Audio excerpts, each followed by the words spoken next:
After years of torment, Yuan King contracted a severe illness and didn't have much time left.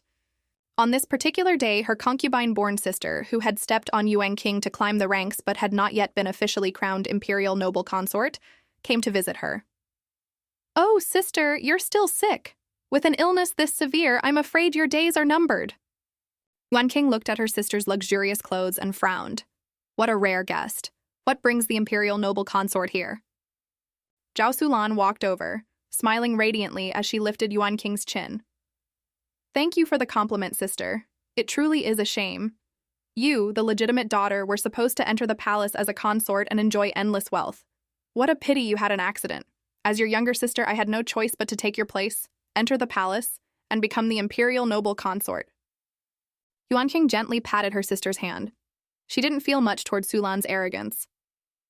Back when the new emperor ascended the throne and held the palace draft, Yuan King had accidentally fallen into the water and been rescued by Shu Su King, the heir to the Qingyuan marquis. For a woman to be publicly embraced by a man who wasn't family ruined her reputation. It made entering the palace impossible. Left with no choice, she married Shu Su King. But she never expected him to be so promiscuous, continuing to fool around with other women even after they were married. Now that she was gravely ill, he didn't care at all, leaving her to fend for herself. She could only blame her own bad luck. Yuan King calmly issued an eviction order. "If your highness has no other business, please leave." Looking at the dying Yuan King, Sulan wore the kindest smile imaginable. "Don't chase me away, sister. I haven't even gotten to the main event yet. I came here specifically to give you a gift." She waved at the guard standing nearby. A guard stepped forward carrying a wrapped bundle. Suddenly, a severed head, its eyes still wide open in a dead stare, rolled out and stopped right beneath Yuan King's bed. Staring at her own grandfather's head, Yuan King's mental defenses completely collapsed. Her grandfather, who loved her so much, who was so gentle, how could this happen? Seeing her older sister crying in absolute despair, Sulan laughed even harder. "Sister is too sick to see the old general off on his final journey, so I specifically brought his head to you. Are you happy? It's all that old man's fault for being so biased. Why were you the only one allowed to enter the palace?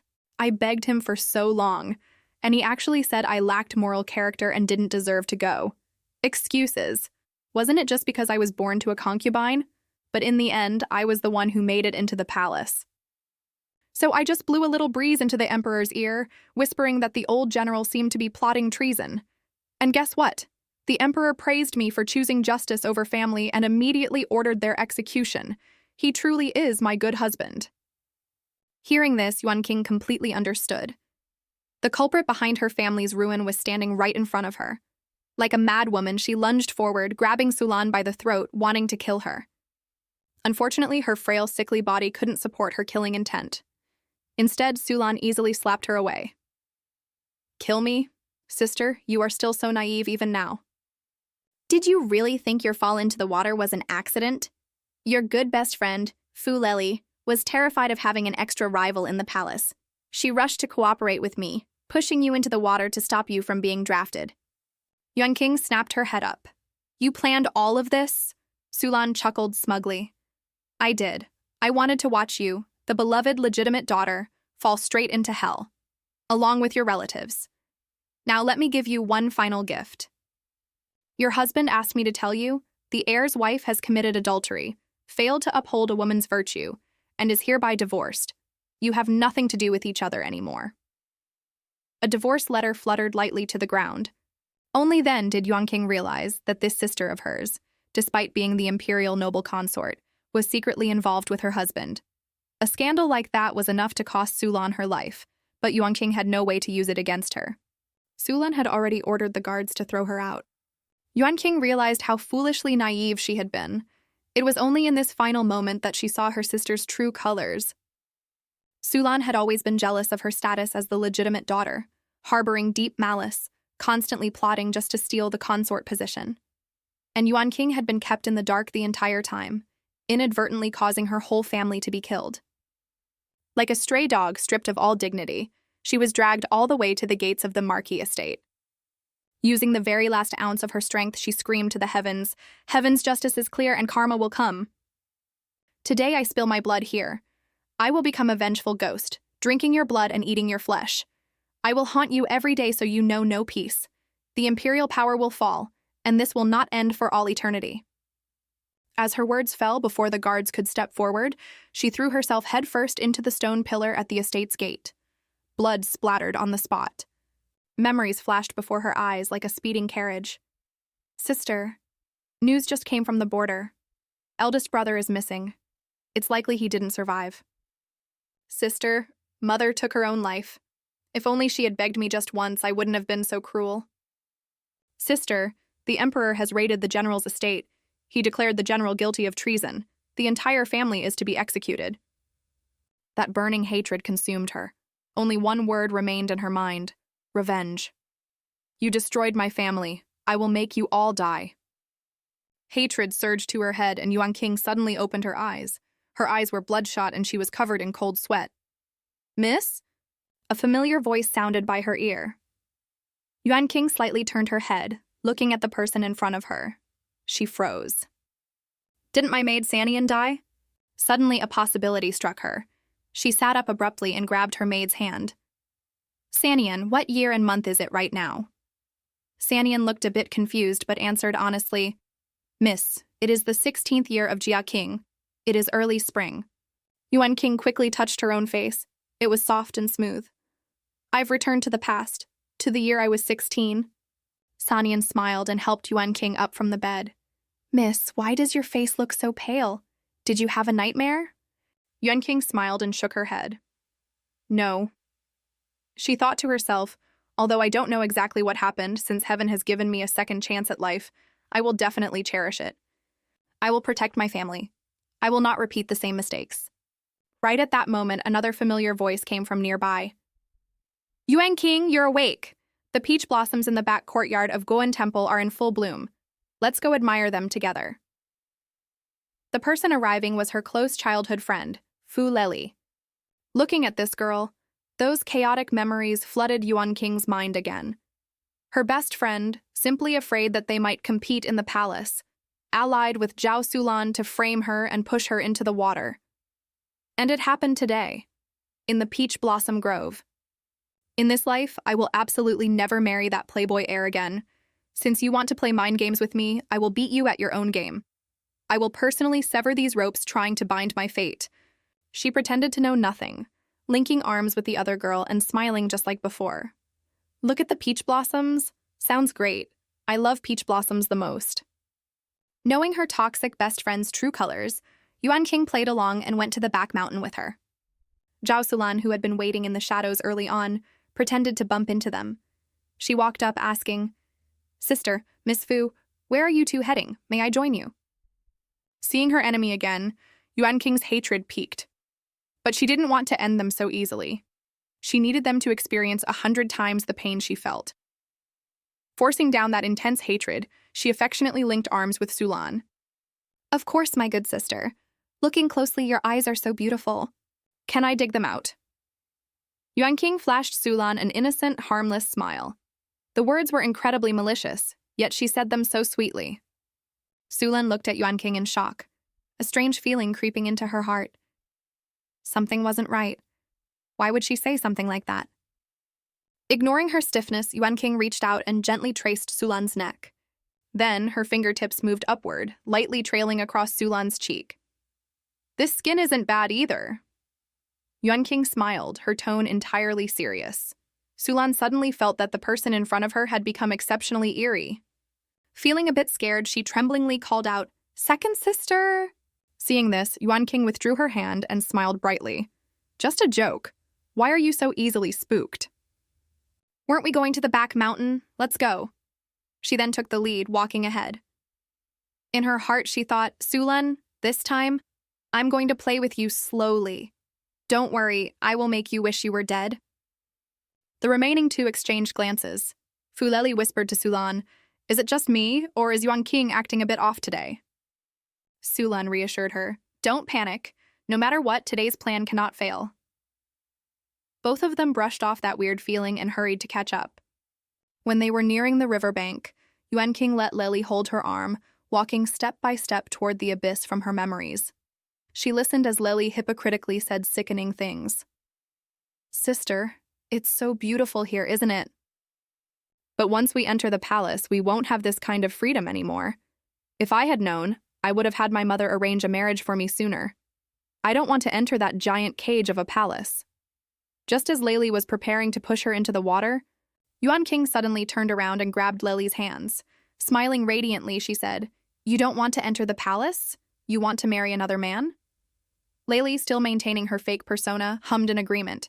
"Yes." Yuan King simply said, "Then I will grant your wish." With a sudden, violent shove, she pushed her. Caught completely off guard, Layli fell straight in. Unable to swim, Layli thrashed in the water, screaming for help. Yuan King stood motionless on the bank, watching. Although the crisis of being forced to marry the playboy heir had been resolved, she knew she couldn't let her guard down. Sulan was stunned by this turn of events. She hesitated for a second before moving to save her, but as soon as she moved, Yuan King grabbed her hand. Her tone was chilling, radiating killing intent. "Don't you dare!" Just then, another splash sounded not far away. Yuan King glanced over and smiled. Perfect. Just like in her memories, the playboy heir had arrived to rescue someone. What a great calculation. It was just a pity that the Yuan King of today was no longer the Yuan King of the past. She let go of Sulan's hand, giving her a slight push forward, and chuckled. This is only the beginning. Standing coldly on the bank, she watched her sister panic. Sulan had missed the optimal window for rescue. It was too late now. The plan had failed. In the lotus pond, the playboy heir successfully rescued Fu Leli. Only at that moment did he realize he had the wrong person. It wasn't Zhao Yuan King. He tried to quietly slip away, but the primal survival instinct of a drowning person caused Leli to cling to him tightly. "Don't leave me!" The heir couldn't break free at all. Just then, a chorus of voices approached from nearby. What happened? Out of the corner of her eye, Yuan King saw a group of people approaching. She smirked. Ah, right. How could she forget? The perfectly arranged group of witnesses Sulan had prepared. Well then, I'll help you finish acting out this play. Unwilling to accept the failure of her plan, Sulan quickly spoke up to frame her. Sister, you are too unreasonable. How could you push her? She felt there was still a chance. As long as she could tarnish Yuan King's reputation, it would still prevent her from entering the palace. Unexpectedly, Yuan King swung her hand, landing a solid slap right across Sulan's face. Since you love acting so much, I'll play along. Sulan looked at her in disbelief. You hit me? Feigning fury, Yuan King shouted, Third sister, you have gone too far. No matter how dissatisfied you are with Layli, you shouldn't have resorted to such a vicious move. The spring water is freezing. If something happens to Layli, I won't forgive you. By now, the Duchess of Jin had reached them. Sulan, seeing her own arranged backup arrive, suddenly realized Yuan King was framing her in reverse. She couldn't let this accusation stick, or she would be ruined. She opened her mouth to defend herself. But Yuan King landed another resounding slap. Third sister, do you really think I know nothing? Yuan King's words held a double meaning. Sulan, who already had a guilty conscience, forgot to defend herself. She froze, a sudden thought rising in her mind. Could it be? Yuan King already knows about my plot with Layli? How is that possible? At that moment, the playboy heir brought Layli ashore. The Duchess of Jin looked at the dripping wet pair and frowned slightly. Then she glanced at Sulan with evident disgust. Did you do this? Sulan finally snapped back to reality. Sensing the glaring look, she stiffened and desperately grabbed the Duchess's hand. It wasn't me. It was second sister. Madam, you have to believe me. The Duchess shook off Sulan's hand, her gaze growing even more disgusted. Still making excuses? Seeing this, Sulan's heart turned completely cold. It was over. Yuan King had struck first, and the Duchess had already formed her preconceived notion. Whatever Sulan said now just sounded like weak excuses. The Duchess ordered 2 maids to help Layli back so she wouldn't catch a cold. Then she looked at Shu Suqing. Lord Shu, you should go change your clothes as well. Shu Suqing had a million questions, but for now, he could only take his leave. This drama between girls would naturally be settled by their respective families later. The Duchess clearly didn't intend to overstep, leading the crowd away. With the group gone, only Sulan and Yuan King remained. The facade of sisterly harmony was completely torn down today. Sulan dropped the act. Second sister, what ruthless methods? Yuan King scoffed. Still pales in comparison to your scheming little sister. Sulan felt that Yuan King was incredibly bizarre today. Her plan had failed, and her reputation was damaged. But facing Yuan King right now, an inexplicable sense of reason told Sulan she shouldn't stay here any longer. She quickly flicked her sleeves and hurried away. Watching her enemy flee in a panic, Yuan King felt a rush of satisfaction. It was as if she finally realized all of this was real. For whatever reason, she had actually returned to the past. How wonderful. Since she was doing it all over again, they couldn't blame her for being ruthless. In her past life, her enemies succeeded. In her first battle after rebirth, she won beautifully. Staring at the retreating figure, Yuan King's eyes glinted. This is just the beginning, Sulan. You have plenty more coming. She pulled her thoughts back and inspected the rocks by the river. Just as she suspected, they had been tampered with. A thick layer of moss made it incredibly easy to slip. The back mountain of Warden Temple had many pilgrims. If someone accidentally slipped because of this, and she knew about it but didn't clean it up, it would become her sin. Efficiently, she took out a handkerchief, dipped it in water, and meticulously wiped away the slippery substance. Only after finishing did she stand up, breathing a sigh of relief. Just as she packed up and was about to leave, her gaze swept to the side and she unexpectedly locked eyes with someone. Two people were standing in the peach orchard not far away. Because the angle was somewhat secluded, she hadn't noticed them earlier. She had no idea how long they had been standing there, or how much of the show they had watched. And the identity of the person gave her a slight headache. This was the legendary, unpredictable, and overwhelmingly powerful commander of the Eastern Depot, Zhuang Li. He firmly controlled the 24 bureaus of the Inner Palace. The power in his hands was vast enough to rival Emperor Ming'an. He was a man of deep, calculating thoughts, and one absolutely could not afford to make an enemy of him. However, she had no real interest in him, and figured she wouldn't have any further ties with him. Since they ran into each other, Yuan King had no choice but to step forward and curtsy. "Greetings, Lord Zhuang." Zhuang Li smiled. "Second, Miss Zhao is quite interesting." Yuan King was slightly startled. She didn't know how much Zhuang Li had seen, but she knew very well that this was not the time to socialize with someone so dangerously unfathomable. So, she made an excuse to slip away. "The scenery of the peach orchard at Warden Temple is unparalleled. I won't disturb your lordship's elegant mood any longer." It was the first time Zhuang Li had met a woman who wasn't afraid of him, yet showed no interest in clinging to him. His interest grew. He nodded. "Go." Yuan King left immediately. Zhuang Li stared at her retreating back for quite a while. Seeing this, Zhuang Li's hidden guard, Chen Mo, couldn't contain his curiosity. "Lord, are you interested in the second miss of the Zhao family?" Zhuang Li withdrew his gaze, replying in a very good mood. "She is somewhat interesting." Chen Mo didn't understand. Zhao Yuan King pushed someone into the water first, then framed her concubine-born sister. Her character is so despicable. This subordinate doesn't understand. Hearing this, Zhuang Li rarely bothered to offer a hint. Giving someone a taste of their own medicine, understand? Chen Mo shook his head. "You explained it so clearly, but I still don't get it." Zhuang Li gave Chen Mo an unreadable look and spat out one sentence. "A brain is a wonderful thing to have." Giving up on saving Chen Mo's intellect, he changed the subject. "Is she the one Chizeli wants to select for the palace?" Chen Mo replied, "Yes."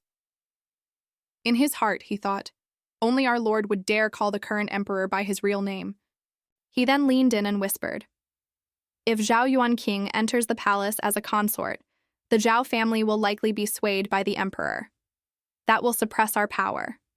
Should we sabotage this?" Hearing this, Zhuang Li simply said indifferently, "No need. Let's head back." Chen Mo silently followed. Whatever the lord says goes. Meanwhile, after falling into the water, Fu Leli caught a severe chill and remained unconscious. Since it involved Zhao Sulan, old Madame Zhao stepped in and ordered Yuan King to keep a close eye on the situation. Just as Yuan King was planning how to deal with Sulan, Sulan burst into the room. Before Sulan could even open her mouth, The old madam sternly ordered the servants to escort the third miss back to the estate. The third miss is full of filial piety and has volunteered to go to the ancestral hall to pray for her ancestors. Seeing that her grandmother wasn't even giving her a chance to defend herself, Sulan knew her current situation was bleak. She could only swallow her bad luck and plot for the future. Feeling incredibly stifled, she replied, "Yes." After the old madam left with her entourage, Yuan King ignored Sulan's resentful glare, shut the door, and went back to her room. Sulan's maid, Chi Hong, tried to comfort her. "Miss, once Miss Fu wakes up, the truth will come out." Sulan scoffed at the words. "Even if my name is cleared, grandmother would never let this incident ruin Zhao Yuan King's reputation. No matter what, I lost this round." Hearing this, the maid looked worried. "Then what should we do, miss?" A vicious light flashed in Sulan's eyes.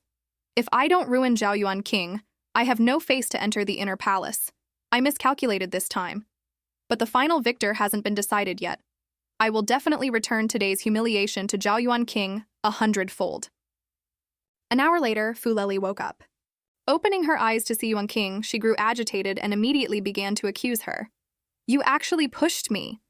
Yuan King smiled cheerfully and patted Leli's hand. "Yes. Not only did I push you into the water, I even helped facilitate a marriage for you. Didn't you say you didn't want to enter the palace? Congratulations, your wish came true. The wife of the Qingyuan Marquis heir, that status isn't too shabby for you." Leli's eyes widened in shock. The trashy heir she had prepared for Yuan King had landed right in her own lap. She had tried to steal a chicken only to lose her rice. Yet showing no guilt or remorse, she blamed Yuan King. "Zhao Yuan King, how could you be so malicious?" Yuan King didn't get angry. Instead, she laughed. "To help my good sister get her wish, what does it matter if I carry a malicious reputation?" Skin-to-skin contact witnessed by everyone. "This matter is set in stone. Leli, remember this. The one who pushed you wasn't me. It was Zhao Sulan." It was a blatant threat. Did Leli understand? A maid happened to walk in with medicine. Yuan King voluntarily stood up to make room, playing the role of the perfect best friend, comforting Leli from the side. "You should look on the bright side. Although the Qingyuan Marquis estate isn't what it used to be, it's still a Marquis estate. Heir Shu is a handsome talent. It's a good destination for you." Leli was so infuriated by Yuan King's words she was about to spit blood. She forcefully swallowed the curses she wanted to scream, forcing a strained smile. "I really must thank you, Yuan King." She knew very well that her path to the palace draft was ruined, and her marriage to Shu Su King was a done deal. The Fu family couldn't compare to the Zhao family. Making an enemy of the Zhao family right now was not a wise move. It was better to maintain a superficial friendship with Yuan King. There might be some benefits to reap later. Yuan King knew this toxic friend of hers would make the practical choice. Seeing her half dead with rage but completely helpless put Yuan King in a great mood. Reminding her to rest well, Yuan King left. Lying in bed, Leli's eyes were red with fury. She couldn't say a word and was suffocating with frustration. Afterward, they packed up and returned to the Zhao estate. Looking at the familiar environment, scenes from her past life flashed through her mind, leaving her with complex emotions. But before she could wallow in melancholy for long, a familiar voice rang in her ears. "You said you were going to Goen Temple for some peace and quiet, but look at all the chaos you've stirred up." Seeing her living, breathing mother again, Yuan King finally couldn't hold back her tears. She cried out, "Mother!" Madame Zhao's heart ached as she wiped away her daughter's tears. "What's wrong? Who bullied you? Tell Mother. Mother will get revenge for you. Don't cry, don't cry. Mother is here." Feeling her mother's love once again, Yuan King cried so hard she couldn't speak. She threw herself into her mother's arms, holding her tightly, refusing to let go. Madame Zhao found it very strange. Her daughter hadn't been a crier since she was little. Exactly how much of a grievance did she suffer to cry this heartbreakingly? She looked at her daughter's personal maid. What exactly happened at Goen Temple? How was my daughter wronged? The maid, Sanian, recounted how Zhao Sulan and Fu Leli conspired to set up the young miss. Hearing this, Madame Zhao slammed her palm onto the embroidery table in a fury. Outrageous!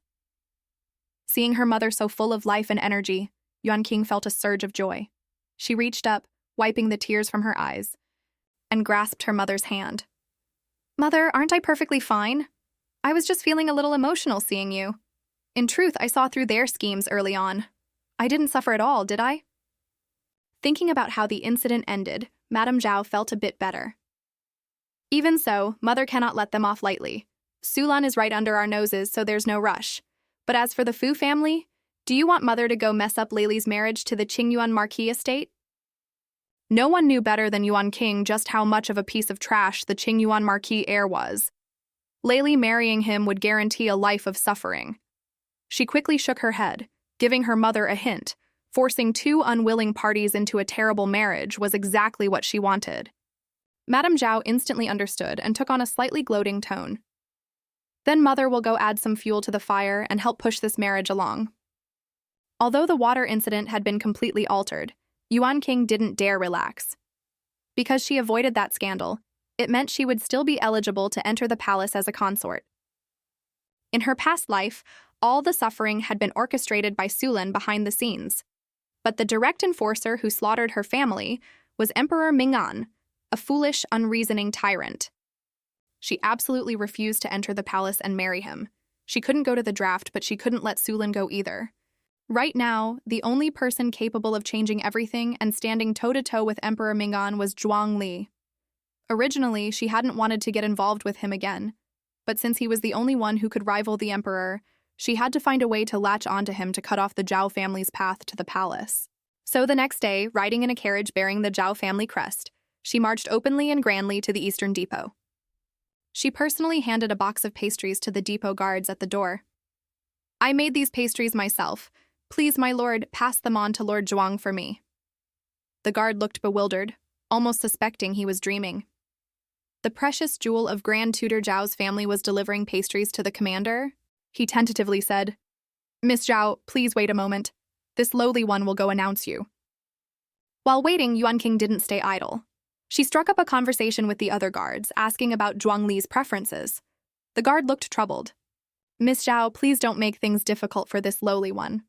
How would I know about the commander's affairs?" He mumbled under his breath. "Even if I did, I wouldn't dare say." Yuan King was mentally prepared for this. Looking somewhat shy, she said, "It was my haste that made me misstep. I had a brief encounter with Lord Zhuang at Guowen Temple a few days ago. I'm not afraid of you laughing at me, but ever since I was young, I've loved good-looking people. After seeing Lord Zhuang..." She trailed off, leaving the rest unsaid. Seeing her shy demeanor, the guards instantly grasped her unspoken meaning and their eyes widened in disbelief. "Miss Zhao fancies our commander?" Yuan King shyly nodded her head. This scene at the door quickly reached Zhuang Li's ears. For a rare moment, his expression froze. He asked for confirmation. "Zhao Yuan King said she fancies this commander?" Hearing the affirmative answer, Zhuang Li curled his lips into a smile. "Interesting. Invite her in. I want to see exactly how she fancies me." Soon, Yuan King was escorted into the Eastern Depot. At the same time, the news that the legitimate daughter of the Zhao family had fallen in love at first sight with the unit commander spread through the capital like wildfire. Seeing Zhuang Li again, Yuan King still felt unsure. This was a dangerous gamble, but with the draft looming, the only person who could suppress Emperor Ming'an was this moody commander.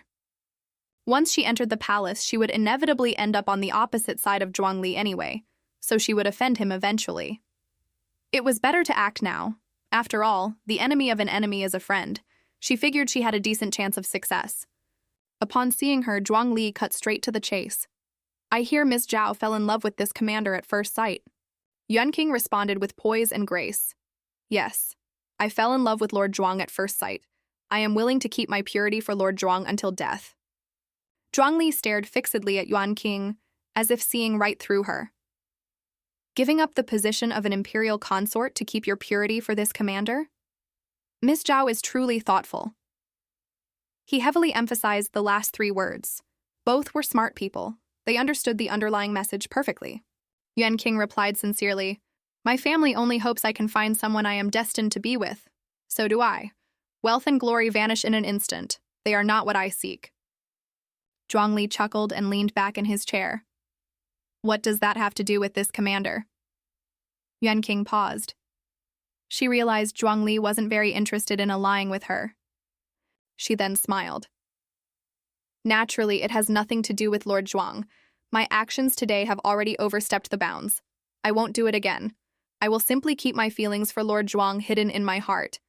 Zhuangli glanced at her, said nothing more, and ordered the guards to see the guest out. Yuan King left with the guards. Before coming, she had considered various outcomes and was prepared to offend one side. As soon as Yuan King left, Chen Mo, who had been hiding in the shadows, couldn't help but jump out.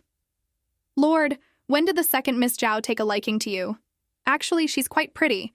It wouldn't hurt for you to take her in. A noble lady falling for a eunuch?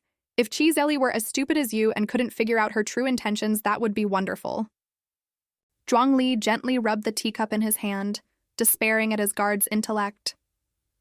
With Chi Zeli's paranoid nature, even if he couldn't figure out her intent, he would never dare keep someone associated with this commander near him.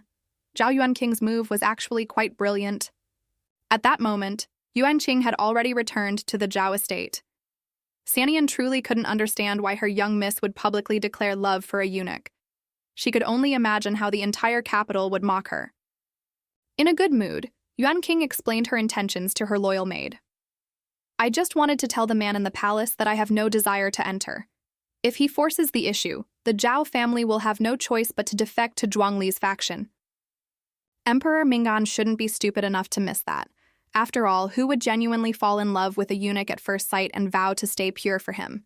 This incident doesn't do much physical damage to Emperor Mingan, but it's an extreme insult. The imperial consort he handpicked turning around and confessing her love to his mortal enemy, the eunuch? He is weak right now and won't want to make an enemy of the Zhao family. He's probably fuming right now. Just thinking about it makes me happy. Halfway there, a servant of Yuan King's father intercepted them. Second miss, the master wants to see you in the study. Yuan King wasn't surprised. Hardly any court officials liked the dictatorship of the eunuchs. Her father was alone in the study right now. Since she had tangled herself up with Zhuangli, it was obvious how furious he would be. But she was confident she could persuade him. She headed straight to her father's study. Inside, besides her father, was concubine Wen, Sulan's biological mother. One look at concubine Wen and Yuan King knew she was about to start trouble. Sure enough, as soon as she saw Yuan King, concubine Wen started in. Oh, my second miss. Has lard clouded your heart to make you this foolish? You are a proper, legitimate daughter. What business do you have getting mixed up with a eunuch? Sulan didn't know better, but are you going to join her in kneeling in the ancestral hall? Saying this, she looked at Master Zhao, who had been enduring this for a while. Master, please don't be too angry. The second miss is just temporarily confused. She's young and doesn't know any better. It's normal for her to make a mistake in judgment. Yuan King scoffed. Third sister lacked moral character and was punished by grandmother. Does concubine Wen have a problem with my moral character? Concubine Wen was choked by the retort. Master Zhao glared angrily. Do you think you've done something great? Yuan King immediately reeled in her attitude and stood obediently to be scolded. Seeing his daughter like this, Master Zhao had a belly full of reprimands but didn't know which one to start with. He pointed a finger at her for a long time before finally squeezing out, "You insolent child!" Seeing this, concubine Wen quickly added fuel to the fire. Miss, look how angry you've made your father. Don't just stand there, hurry up and admit your mistake. Yuan King stared coldly at concubine Wen. What does this have to do with you? That intimidating aura stunned the two people sitting above her. The past Yuan King, though she disliked these concubines and illegitimate daughters, had always maintained perfect etiquette. Her speaking so bluntly and domineeringly now caught Master Zhao off guard. When he recovered, he didn't scold her. Instead, he asked with concern, Yuan King, were you triggered by something? Concubine Wen had been eagerly waiting for Master Zhao to scold Yuan King and back her up. But after Yuan King spoke to her like that, the old man was actually showing concern for his daughter. She was so angry her face nearly twisted. Yuan King thought to herself, since you love acting, concubine Wen, my acting skills aren't bad either. She slightly softened her expression. I was feeling frustrated over the palace draft and spoke a bit too directly. I hope concubine Wen won't take offense. Concubine Wen couldn't find a flaw on the surface, but inwardly she fumed. Wretched girl, I won't let you off easy. Completely oblivious to the underlying currents, Master Zhao sighed and comforted Yuan King. It's not over yet. Perhaps there will be a turning point. Concubine Wen quickly chimed in. Master, although Yuan King's actions were foolish, spreading this around will damage her reputation. Will the person in the palace give up the idea of letting Yuan King enter the palace because of this? Her words sounded comforting, but they were actually pointing out the reality to Master Zhao. She thought this would drag the Zhao family down to be punished, and the old man definitely wouldn't sit idly by. Yuan King, just wait for your punishment. But she was disappointed once again. Master Zhao agreed with the sentiment. That's true. This might turn out to be a blessing in disguise. If she can avoid the draft because of this, it's actually a good thing. Concubine Wen was frantic. What? The old man thinks it's fine if she doesn't enter the palace? Not only is he not punishing her, he's comforting her? Unwilling to give up, she continued stirring the pot. Master, what the second miss did is already known by everyone. Outsiders will probably gossip. Master Zhao finally turned his gaze to Concubine Wen, but his words were a harsh reprimand. Is it your place to interrupt? Concubine Wen was stunned and felt deeply wronged. The one who did something wrong was fine, but she was the one getting yelled at. Master Zhao ignored her and continued comforting Yuan King. It doesn't matter if what others say is ugly to hear. They wouldn't dare shout it in front of us anyway. If anyone dares bully you, our Zhao family isn't easily pushed around. Yuan King's heart warmed, and she smiled. I understand, Father. Master Zhao hummed and waved his hand at her. As long as you're happy. You must be tired from going out today. Go back and rest early. Yuan King curtsied, then cast a light, mocking glance at Concubine Wen, as if to say, You jumped around for half a day just to look like a clown. She turned and left at a leisurely pace. Concubine Wen was about to explode. Confessing her love to a eunuch in public, such an absurd scandal, and it was just brushed off like this? Thinking about Sulan, who was still kneeling in the ancestral hall, Concubine Wen grew even angrier. Did the Zhao family rules only apply to her and her daughter? It was simply too much. Zhao Yuan King, I will not let you off this easily. At this moment in the imperial palace, Emperor Ming'an was flying into a rage. That Zhao Yuan King, she actually publicly declared her love for a dead eunuch. She clearly has no respect for me as the emperor. It seems I need to teach this legitimate daughter of the Zhao family a lesson. He immediately had the Empress Dowager issue an edict. Zhao Yuan King was to enter the palace the next day. Yuan King had anticipated this. After dressing up slightly, she followed the eunuch into the palace. Halfway there, her path was blocked by the 10-year-old 10th princess. The 10th princess was a proper legitimate princess, deeply favored by the late emperor, which resulted in her arrogant and domineering personality. In her past life, after Emperor Ming'an ascended the throne, he indulged the 10th princess on the surface to build a good reputation for himself, or rather, he killed her with kindness. Under Emperor Ming'an's toxic spoiling, the 10th princess committed a grave mistake and died within a year. Right now, it was obvious Emperor Ming'an was using the 10th princess to test Yuan King. Yuan King's mind raced, but on the surface, she maintained a flawless smile and perfect etiquette. This subject greets the 10th princess. May the princess be at peace.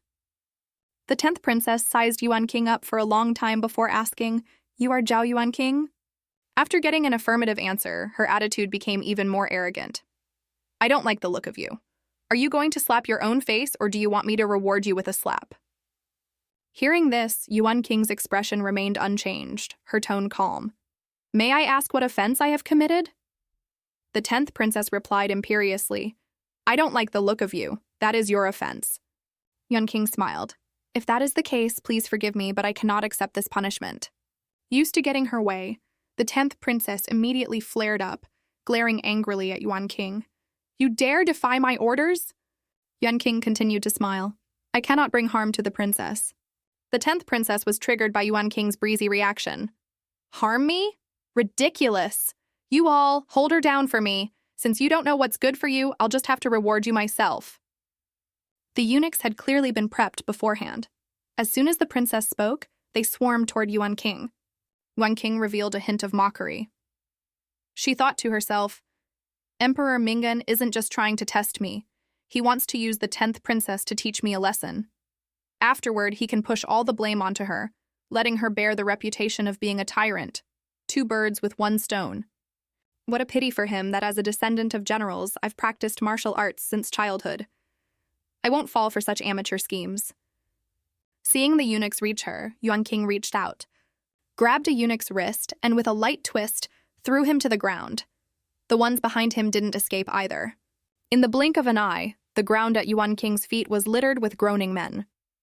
The 10th princess hadn't expected this at all. Her eyes widened. How did this happen? Yuan King cupped her hands with sincere respect. I took the liberty of teaching these unruly servants a lesson on your behalf, princess. I did this for your own good. The 10th princess cried in anger. You beat up my people and say it's for my own good? You're so good with words. Watch me personally tear your mouth apart. Having never suffered such an indignity, the 10th princess threw herself directly at Yuan King. Yuan King calmly stepped to the side, perfectly dodging her. The 10th princess dove face first into a flower bed, eating a mouthful of dirt. Being so used to people catching her, she never expected anyone to dodge. Unable to stop her momentum, she crashed hard. The eunuchs on the ground scrambled up and clumsily rescued the 10th princess from the bushes. The 10th princess screamed in rage, Zhao Yuan King, I'm going to kill you. Just you wait, I'll have my imperial brother teach you a lesson. With several leaves sticking out of her hair and making such empty threats, Yuan King couldn't help but laugh out loud. Seeing this, the 10th princess grew even more furious. Zhao Yuan King, you actually dare to laugh? Yuan King quickly hid her smile. She knew Emperor Ming'an wouldn't just use a clueless child as his vanguard. Since the 10th princess had failed, there had to be a backup plan. She was waiting for the next act. Sure enough, a moment later, a deep voice rang out. Second Miss Zhao, this is the Imperial Palace. Hearing this voice, the 10th princess turned and threw herself into the newcomer's arms, starting to whine. Wet nurse, she bullied me. The wet nurse glared directly at Yuan King. The princess has a body of gold. As a subject's daughter, Second Miss Zhao completely ignored the etiquette between ruler and subject. In your eyes, does only the Zhao family exist and not the royal family? Yuan King didn't panic. Instead, she smiled. Wet nurse, there's no need to pin such a heavy accusation on me. It's precisely because I understand the rules of ruler and subject that I couldn't let the princess's character be ruined by servants harboring malicious intentions. Rather, as the princess's wet nurse failing to advise the princess properly is the true betrayal of royal grace. The wet nurse shouted, What a sharp tongue! Since when does a mere subject's daughter have the right to dictate matters concerning the princess? If the princess's precious body is injured, how will Second Miss Zhao pay for it? Yuan King feigned confusion. Didn't the princess trip and fall on her own? Does someone falling down and not being caught by a bystander constitute a crime? Then shouldn't you be questioning the people serving the princess? What does it have to do with me? With someone backing her up, the 10th princess started yelling again. It's obvious you dodged on purpose. If you hadn't moved, how could I have fallen? Yuan King calmly replied. Why must the princess fall just because I stepped aside? Was the princess deliberately trying to ram into me? The princess is a noble lady of heavenly birth, while I am but a subject's daughter with lowly status. If the emperor and the empress dowager wish to punish me for this, I have nothing to say.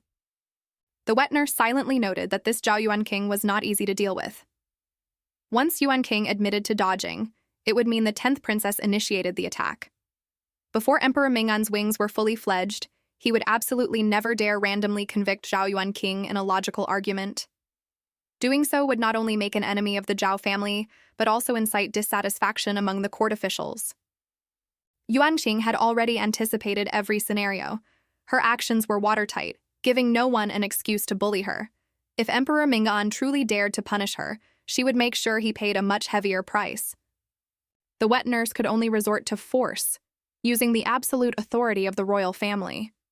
She wanted to see how Yuan King would argue her way out of this.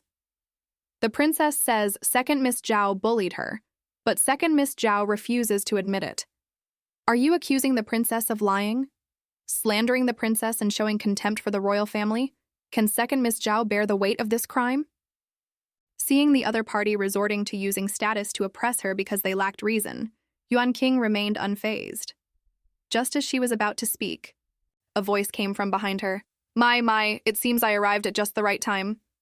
A mere slave dares to wear the tiger skin of the royal family and bite people randomly? Zhuangli spoke as he strolled over leisurely. The domineering 10th princess turned into an obedient mouse the moment she saw him. The wet nurse was so terrified she dropped to her knees, trembling. This servant greets Lord Zhuang. Yuan King hadn't expected to run into Zhuangli here.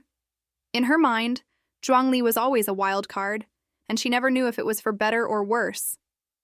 She curtsied toward him. "Greetings, Lord Zhuang." Zhuangli's tall figure stood in front of Yuan King, a smile curving his lips.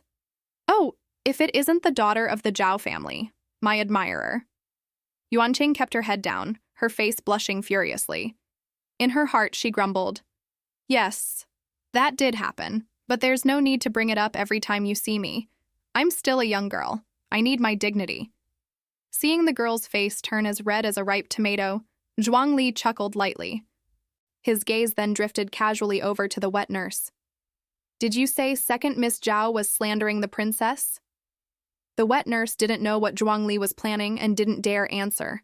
Her entire body shook with fear.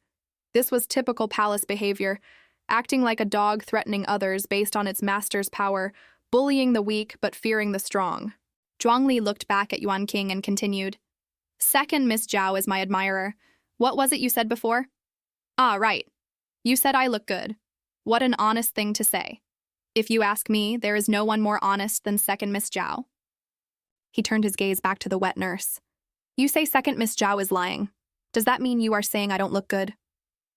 At this moment, the wet nurse wanted nothing more than to die. How were these two things even related? But she didn't dare deny it. Facing the demonic Zhuangli, she had absolutely no room to resist. She could only agree with whatever he said. It was this servant who misspoke. Everything second Miss Zhao said is the absolute truth." Zhuangli nodded. He asked again, "Then are you saying the princess is lying? Slandering a princess? Slandering the royal family? Tsk, tsk. What a crime." The wet nurse was speechless. She couldn't afford to offend either side. Yuan King saw the wet nurse wishing for death, and couldn't help but curve her lips in a good mood. As expected of the widely feared Zhuangli, punishing servants effortlessly, scaring them out of their wits with just a few words. Zhuangli withdrew his gaze, toying with a strand of Yuan King's hair. He drawled lazily, "I've lived for over 20 years and finally have such a talented and beautiful admirer. If my admirer were to lose a single hair or chip a fingernail, I would lose a lot of face." He snapped his head toward the wet nurse. "Enough! How boring! Go receive your punishment." The wet nurse felt like she had survived a disaster. She hurriedly kowtowed in gratitude, vowing never to offend the second Miss Zhao again, and quickly fled with the 10th princess and the trail of eunuchs. With no one else around, Zhuangli asked Yuan King, "Have you practiced martial arts?" From this, Yuan King was certain Zhuangli had probably watched the entire spectacle. She answered honestly, "I've learned a little bit." Zhuangli nodded. "It's quite lacking. I'll have Chen Mo teach you." Yuan King looked confused. Zhuangli clarified, "The guard who was with me in the peach orchard. Even though his brain isn't great, his martial arts are good." Yuan King was puzzled. Why the sudden offer to teach me martial arts? Seeing Yuan King's expression, Zhuangli deliberately leaned in closer. "After all, I've already put the word out. If you really end up getting hurt, I'll truly lose face. And as a person, I don't have many other virtues, but I am fiercely protective of my own." Yuan King felt a mix of emotions. When Zhuangli faced her enemies, it was incredibly satisfying. But facing him directly was nerve-wracking. Do admirers fall under the category of his own? That's really not necessary. I can protect myself. She bowed slightly. "Thank you, Lord Commander." Since her rebirth, Yuan King had always hidden her emotions well. This was the first time she had shown genuine emotion on her face. Seeing how calm she was and seemingly ungreedy for his protection, Zhuangli felt an inexplicable urge to push further. "There aren't many people I find interesting. Not bad. Since that's the case, it's not convenient to see the Emperor today. Let's go. I will escort you home." Yuan King raised an eyebrow. He's being this blatant? He really doesn't put the royal family in his eyes at all. If it were her past life, she definitely would have despised Zhuangli's behavior. But now, she just wanted to say, "Beautifully done." Having Zhuangli escort her meant she didn't have to worry about the emperor intercepting her halfway. The benefits outweighed the risks. After Zhuangli escorted Yuan King back to the Zhao estate, he left. Yuan King couldn't quite figure out his attitude. Their encounter in the palace could be considered a coincidence, and it should have ended there. Why escort her home?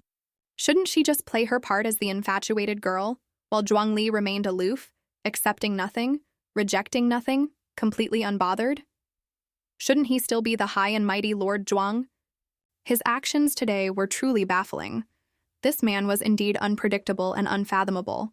Or perhaps it was because she wasn't his enemy that she felt this subtle difference. Unable to figure it out, she stopped stressing over it and stepped into the estate. She didn't notice a pair of excited eyes watching her from a distance. The legitimate daughter of the Zhao family actually meeting a man in secret, and he escorted her all the way to the gate. I want to see how you explain this to father. Thinking she had caught Yuan King in a scandal with a man, Sulan rushed forward to provoke her. Second sister is truly worthy of being a noble, legitimate daughter. First, you publicly declare your love for a eunuch, and the next moment, an unknown man is escorting you home. Yuan King, already in a bad mood, saw Sulan. Trouble comes from the mouth. Still want to kneel in the ancestral hall? Sulan remained fearless. I'm just speaking the truth. You did this in broad daylight. Is this how a noble, legitimate daughter behaves? Yuan King smiled. What does how a noble, legitimate daughter behaves have to do with you?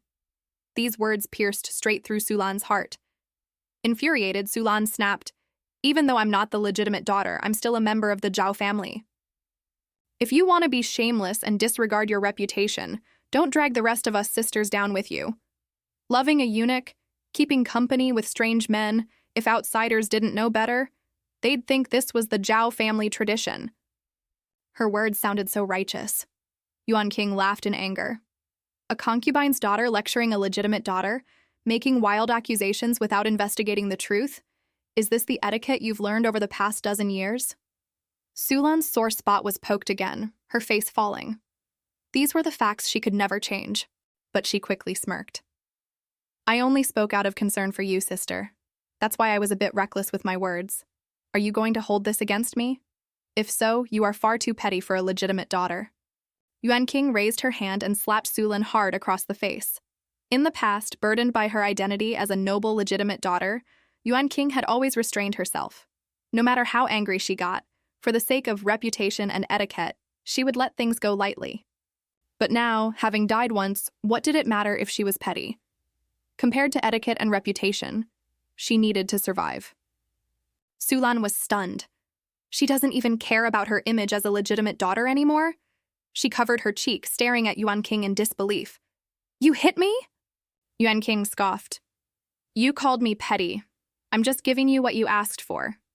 Sulan, in the past, I was willing to maintain superficial harmony and not bicker with you. But from now on, you'd best not provoke me. Tuck your tail between your legs. I don't have the mood to deal with you right now, so you'd better not flaunt yourself in front of me. Otherwise, I wouldn't mind exercising a bit more of my authority as the eldest sister.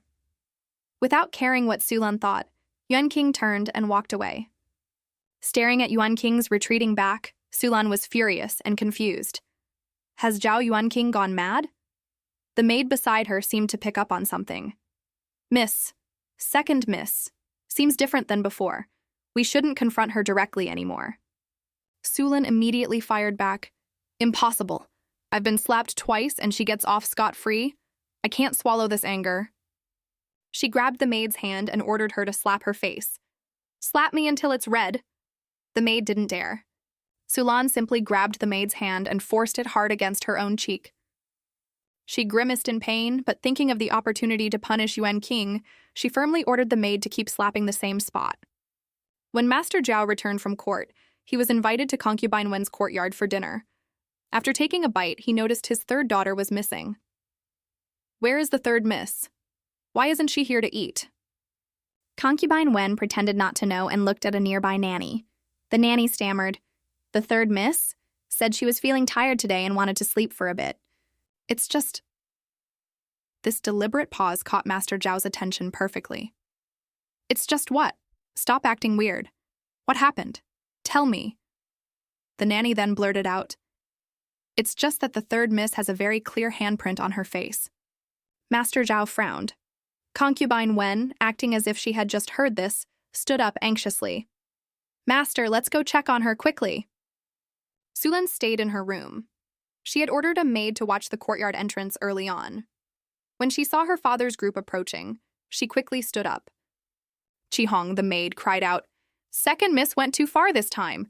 You can't just endure this anymore, miss. We have to tell the master. Putting on a tearful voice, Sulan scolded Chi-hong. Second sister is the legitimate daughter. I was the one who lacked manners. Let's just drop this matter.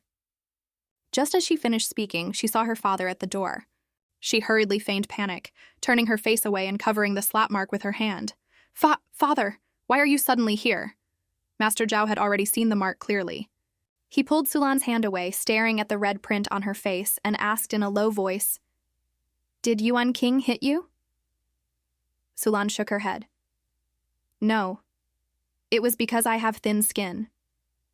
Second sister only hit me once, she didn't use force. Besides, I was in the wrong first. I spoke out of turn and angered second sister. Master J remained expressionless, but the anger in his eyes was obvious. What did you say? Sulan replied, I saw sister being escorted home by a strange man. I thought it was inappropriate and would damage her reputation, so I reminded her with a few words. Hearing this, Master Zhao angrily ordered a servant to summon the second miss. Sulan and her mother felt assured of their victory, feeling smug inside. This time they would definitely exact revenge for both old and new grudges. When Yuan King arrived, her gaze swept the room, lingering slightly on the mark on Sulan's face. She instantly understood Sulan's method this time. She had to admit, Sulan wasn't just ruthless to her enemies, she was ruthless to herself too. With a smile, she curtsied to Master Zhao. Father, for what reason have you summoned me? Looking at Yuan King, Master Zhao felt a complex mix of emotions. Did you hit your third sister? Concubine Wen hurriedly spoke up to maintain her facade of virtue. Master, your words are too harsh. It's just a small disagreement between sisters. There's no need to use words like hit. Yuan King calmly admitted it. Yes, I hit Zhao Sulan. Master Zhao was infuriated by Yuan King's unapologetic attitude. Is this your attitude? Yuan King glanced at Concubine Wen and bluntly attacked her background. Concubine Wen doesn't come from a noble family, so she naturally has many shortcomings in educating children. If it weren't for my slap today, third sister might have lost her life, not to mention dragging down our entire Zhao family. Even if father hadn't called for me, I would have come to discuss this with you later. Hearing the severe consequences, Master Zhao immediately calmed down. He looked at Sulan. What exactly did you say? Yuan King didn't answer, but looked at Sulan instead. Why don't you tell him yourself? That way I won't be accused of exaggerating. Seeing Yuan King actively shift the focus to her, Sulan suddenly had a bad feeling, but the burning pain on her face made her unwilling to back down. She didn't believe secretly meeting an outsider could be spun into a good thing. She decided to snitch to the end. Second sister confessed her love to a eunuch and was seen walking with another man. I felt second sister's actions were inappropriate, but I suppose second sister has her own principles. It was me who spoke out of turn. Seeing Yuan King so calm, Master Zhao wasn't in a rush to get angry. Yuan King, is this true? How do you explain? Yuan King nodded. It is true. But does father know who the man escorting me back was? Master Zhao glared at her. Don't keep me in suspense. Yuan King smiled, glancing at Sulan. It was Zhuang Li. As her words fell, the other three gasped in shock. Everyone knew the significance of Zhuang Li personally escorting someone. Sulan's bad feeling intensified. It seemed she was about to shoot herself in the foot again. Her father's initial anger over the strange man vanished the moment he heard it was the commander of the Eastern Depot. Master Zhao cleared his throat awkwardly. If it was Lord Zhuang, then it indeed would be hard to decline. Aside from Zhuang Li's massive power, if Yuan King publicly declared her love and then rejected him right after, wouldn't that be a direct slap to Zhuang Li's face? Yuan King wasn't going to let Sulan off the hook that easily. She deliberately added, but that wasn't all. Third sister privately looked down on my interactions with Lord Zhuang. If she grumbled about it in private, I wouldn't care. But Lord Zhuang hadn't gone far. If I let third sister make wild accusations, Lord Zhuang might think the Zhao family has some grievance with him. Father, I was saving third sister. Master Zhao believed Yuan King instantly. He was about to scold Sulan, but seeing the injury on her face, he softened his tone. Third girl, you need to watch your words in the future. Sulan almost spat blood. She brought her father here to back her up, only to receive a scolding. She had suffered those slaps for absolutely nothing. Concubine Wen knew it was useless to say anything more and could only glare hatefully at Yuan King. Seeing the mother and daughter duo red-eyed with anger but forced to swallow their bitterness, Yuan King felt incredibly refreshed and made a graceful exit. As soon as they left Sulan's courtyard, Sanian excitedly said, "Miss, I've always thought using Lord Zhuang's name was a great idea." Before she could finish, a servant from her grandfather's courtyard interrupted. "Second miss, the Grand Tutor invites you over." Yuan King nodded, looking at Sanian. "See? Speak of the devil." Since her rebirth, she hadn't seen her beloved grandfather yet. With excitement in her heart, she entered Grand Tutor Zhao's study. Upon seeing her, Grand Tutor Zhao cut straight to the chase. "I just got back and heard the rumors about you. I know you don't want to enter the palace. Using Zhuangli as a shield this once is fine. The daughters of the Zhao family never have to worry about finding a match. But if you keep tangling with Zhuangli, Yuan King, you should know the severity of it." Yuan King didn't answer directly. Instead, she brought up the 10th princess. "I ran into the 10th princess today. She deliberately picked a fight, and Zhuangli bailed me out. And the mastermind behind the 10th princess is highly likely to be the person sitting at the top. The one at the top probably can't tolerate the Zhao family anymore." Grand Tutor Zhao was the head of the family. Yuan Qing had to warn him so they could be prepared to retreat safely when the time came. Hearing this, Grand Tutor Zhao sighed. How can one allow others to sleep soundly beside the emperor's throne? Even if we allied with Zhuangli and changed the emperor, as long as the Zhao family holds significant military power, we will still be targeted. Yuan King argued, "If it becomes a three-way standoff, if I interact with Zhuangli, it makes Emperor Ming'an wary of the Zhao family but afraid to touch us. As long as the men of the Zhao family don't explicitly take a side, Emperor Ming'an will continue trying to win us over. If Zhuangli wants to make a move against the Zhao family, Emperor Ming'an won't sit idly by. This way, the Zhao family is safest." Grand Tutor Zhao carefully weighed her words and nodded. "It's not a bad strategy, but the court officials dislike Zhuangli. If we abruptly interact with him, have you calculated the gains and losses, Yuan King?" Yuan King chuckled lightly. "Isn't it just the private affair of a young woman? Surely it doesn't need to involve the entire clan?"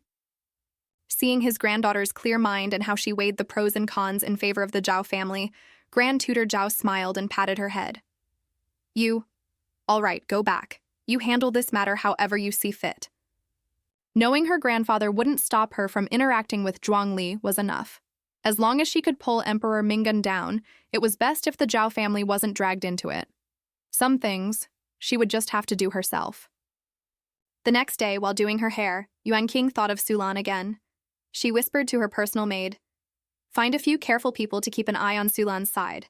Now that she's out of the ancestral hall, she'll inevitably try to contact Xu Suqing. As soon as she makes a move, send word to the Fu family. Don't make it too obvious, let Lily find out on her own." The maid instantly understood her young miss's intent. The miss is so smart, letting the dogs bite each other. Suddenly, a man's voice came from outside the door. The maid was startled. How did a strange man get in? Opening the door, she saw a man standing there. "Second Miss Zhao, my commander sent me to teach you martial arts." Liu Yin, the maid, nervously blocked the door. "My miss appreciates Lord Zhuang's kindness, but coming directly to her door like this is bad for my miss's reputation." Chen Mo slapped his forehead as if struck by a sudden realization. "I forgot. Second Miss Zhao is a noble lady with many rules. That was my oversight. But I climbed over the wall. No one saw me." He didn't feel his actions were wrong at all.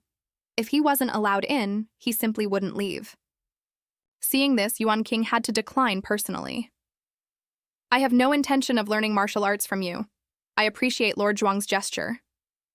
Chen Mo shook his head. "I can't make that decision. I just do what I'm told. If you want to change his mind, you have to tell the commander yourself." Yuan King suddenly asked, "Are you doing this on purpose?" Chen Mo smiled. With my blockhead, how could I do anything on purpose? Yuan King fell silent. She finally understood. Zhuangli's offer was just a casual remark. Chen Mo's visit today was purely because Zhuangli wanted her to go find him. She nodded, saying she would go to the Eastern Depot tomorrow to tell the commander herself, and told Chen Mo to go back for now. The next day, Yuan King, dressed as a man, appeared at the Eastern Depot again. Before she could even speak, the guards started driving her away. This is the Eastern Depot. Idle people are not allowed to enter. Yuan King stood calmly to the side. I have an appointment with Lord Zhuang. Please announce me. Just say someone surnamed Zhao is here. The guard realized instantly. Oh, you're second Miss Zhao's person. Wait a moment. I'll go announce you. Yuan King was quickly allowed in. It was the same study as last time. Seeing Yuan King enter, Zhuangli teased, I was just wondering when I met a young master surnamed Zhao. Turns out it's a little lady. Yuan King smiled. To avoid causing unnecessary trouble for your lordship, I wore a disguise. What orders do you have for me today? Feigning confusion, Zhuangli replied, Clearly, second Miss Zhao came to my door herself. How did it become me summoning you? Yuan King cursed him out in her head, but kept a polite smile. Yes. I came personally to thank your lordship for your kindness in offering to teach me, and to ask you to rescind the order. Zhuangli raised an eyebrow. Oh? Yuan King felt this man was truly asking for a beating. No wonder so many people hated him. Suppressing her urge to snap at him, she asked gently, Is there some official business troubling your lordship recently? Perhaps I could offer some comfort. Smiling, Zhuangli stood up and walked over to her. Nothing major. Just have some free time. I heard the noble youths are organizing a Kuju match in a few days. I'd like to go take a look, but going alone seems to lack a certain companion. Yuan King thought to herself, after beating around the bush for half a day, the big boss finally gets to the point. She smoothly played along. I have some free time. Would I have the honor of accompanying your lordship? Zhuangli nodded. If second Miss Zhao is willing to accompany a eunuch like me, I naturally couldn't ask for more. However, I don't have a habit of traveling with young masters. I prefer beauties. Does second Miss Zhao understand? He leaned in, looking down at her, and pressed his fingertip against her forehead. His warm breath brushed her cheek. Yuan King's face instantly flushed red. Her declaration of love was fake, but Zhuangli's beauty was undeniably real.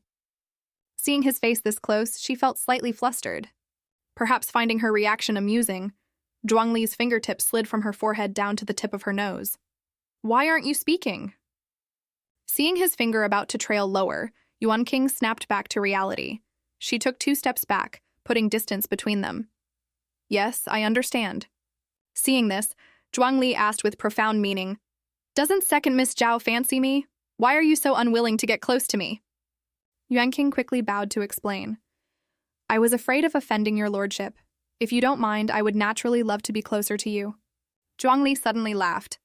Oh, I don't mind. Yuan King looked up to meet his gaze. She truly couldn't figure out what he was thinking. It was impossible that he didn't see through her public declaration of love as just a threat to Emperor Mingan.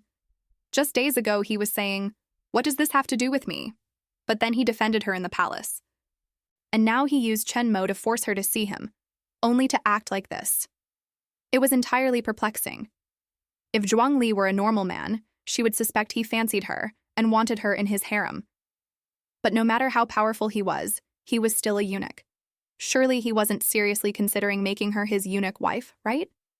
Zhuangli easily saw through her suspicious and bizarre look.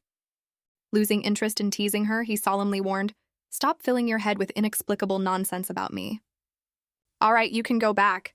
I'll send someone to pick you up on the day of the Kuju match. Hearing this, Yuan King reined in her thoughts, softly agreed, turned, and left.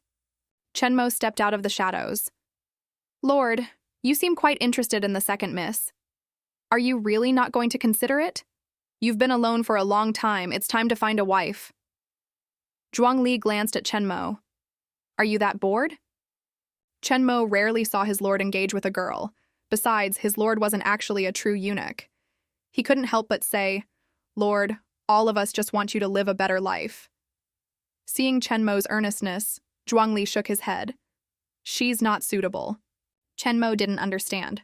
I think she's great. It's not that she isn't great. It's too much trouble, Zhuangli replied. A woman qualified to be an empress running off to be a eunuch's wife? Even if Zhao Yuanqing agreed, would the Zhao family allow it? Chenmo thought for a moment and nodded. That's true. Then why are you still associating with her? Being close to you is bad for her reputation and will hinder her future marriage. Zhuangli chuckled lightly. Whether she can marry or not is none of my business. Chenmo looked at Zhuangli with a complicated expression. Lord, you truly act with reckless abandon. Zhuangli raised an eyebrow. Do you have a problem with that? Sensing the dangerous aura radiating from his master, Chenmo quickly said, I wouldn't dare! I wouldn't dare! And melted back into the shadows. Meanwhile, back at the Zhao estate, Yuan King was pondering the upcoming Cuju match. This was a grand event among the capital's nobility. For Zhuangli to ask her to accompany him on this day was essentially broadcasting to everyone that their relationship was extraordinary. She didn't care. But why was Zhuangli doing this? She couldn't figure it out. She took a detour to see her grandfather, Grand Tutor Zhao. He told her about a major event in court that day. That morning, a corpse wearing the uniform of the Eastern Depot was found in the suburbs. It was confirmed to be one of Zhuangli's guards. After the morning court session, Emperor Ming-an summoned several ministers to the imperial study. Right in the middle of discussing official business, a commotion erupted outside. The eunuchs tried to stop Zhuangli, saying they needed to announce him, but Zhuangli barged straight in. Seeing this, Emperor Ming-an wanted to lose his temper, but meeting Zhuangli's gaze, he suppressed all his emotions, waving the eunuchs away. Lord Zhuang, what brings you here in such a hurry? Do you have an urgent report? Zhuangli's expressionless face suddenly broke into a smile. I had a nightmare. What kind of nightmare would make Lord Zhuang rush straight into the imperial study? Emperor Ming-an's tone seemed amiable, but his words emphasized Zhuangli's disrespectful behavior. Zhuangli acted as if he didn't hear the underlying sarcasm. Still feigning lingering fear, he said, I dreamt that the emperor suddenly fell ill and passed away. It scared me right awake. Everything in the dream felt too real, and I couldn't tell reality from illusion, so I had to come see for myself. Seeing that your majesty is well puts my mind at ease. Your majesty must take good care of your dragon body. Emperor Ming-an's face looked terrible, but he refused to lash out directly. A minister trying to curry favor with the emperor immediately barked, Zhuangli! Trespassing in the imperial study without an imperial decree is highly disrespectful. Do you think this is your Eastern Depot? Zhuangli's gaze landed lightly on Minister Xue. The emperor hasn't even faulted me.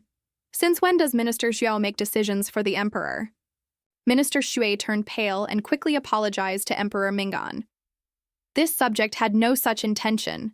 Please perceive the truth, Your Majesty. After causing this inexplicable scene, Zhuangli left at a leisurely pace, leaving behind a study full of fury. Grand Tutor Zhao believed he somewhat understood Zhuangli. Though capricious, directly storming the imperial study was a first. So after leaving the palace, he had his people investigate the dead guard in the suburbs. Yuan King also sensed the issue. But what's so strange about a dead guard? Grand Tutor Zhao nodded. First, the guard died a horrific death. Second, there seemed to be an unidentified token left on the corpse. Yuan King suddenly understood why Zhuangli had given the emperor such a harsh warning today. It all made sense. This year, the Cuju match was hosted by the head of the Jue family. Zhuangli must have realized his subordinate's death was tied to Emperor Ming-an, but something else must have happened to trigger him to storm the imperial study. And thanks to Minister Xu's outburst, Zhuangli decided to check out the Cuju match. But this wouldn't be just a simple visit. And it wasn't just the Jue family. The Qingyuan Marquise estate wouldn't miss the match either. This meant she would see Shu Suqing again. Thinking of everything she suffered in her past life, Yuan King's expression turned cold. She hated Emperor Ming-an, yes, but right now, she hated Sulan and Shu Suqing the most. Sulan had already suffered a few losses, but this time, she had to prepare a grand gift for Shu Suqing to truly honor their past marital bond. For the Cuju match, old Madame Zhao specifically gathered the girls from the different branches of the family to give them a warning. The draft is approaching. The young ladies attending will inevitably enter the palace to become masters. You must be cautious in your words and deeds. As Yuan King was leaving the old madame's courtyard, she was stopped by the fourth miss from the second branch, who sweetly called out, "Second sister," and trotted over to catch up. Yuan King was very fond of this legitimate second daughter from the second branch, having been close since childhood. She reached out and wiped the sweat from the girl's forehead with her handkerchief. "What's the rush, Yuanji? I would have waited for you." Yuanji smiled brightly. "I just missed you so much. Ever since the news of the draft came out, you've been so busy I haven't seen you. Mother wouldn't let me bother you either." "Oh, right, second sister. Is Lord Zhuang really that beautiful?" Yuan King paused, then smiled. "Yes, very beautiful." Hearing this, Yuanji's eyes lit up. She whispered, "Then, does he eat people?" Yuan King couldn't help but burst out laughing. Was the rumor of Zhuang Li killing without blinking too absurd, or was her fourth sister just too sheltered? Yuanji seemed to realize she asked something silly, shyly tugging at Yuan Qing's sleeve. "Second sister, you're laughing at me." Yuan Qing tried to suppress her laughter. All right, I won't laugh. Let's go." Just as they turned around, they were blocked by Sulan. "Is second sister going to the Kuju match? Can I go with you?"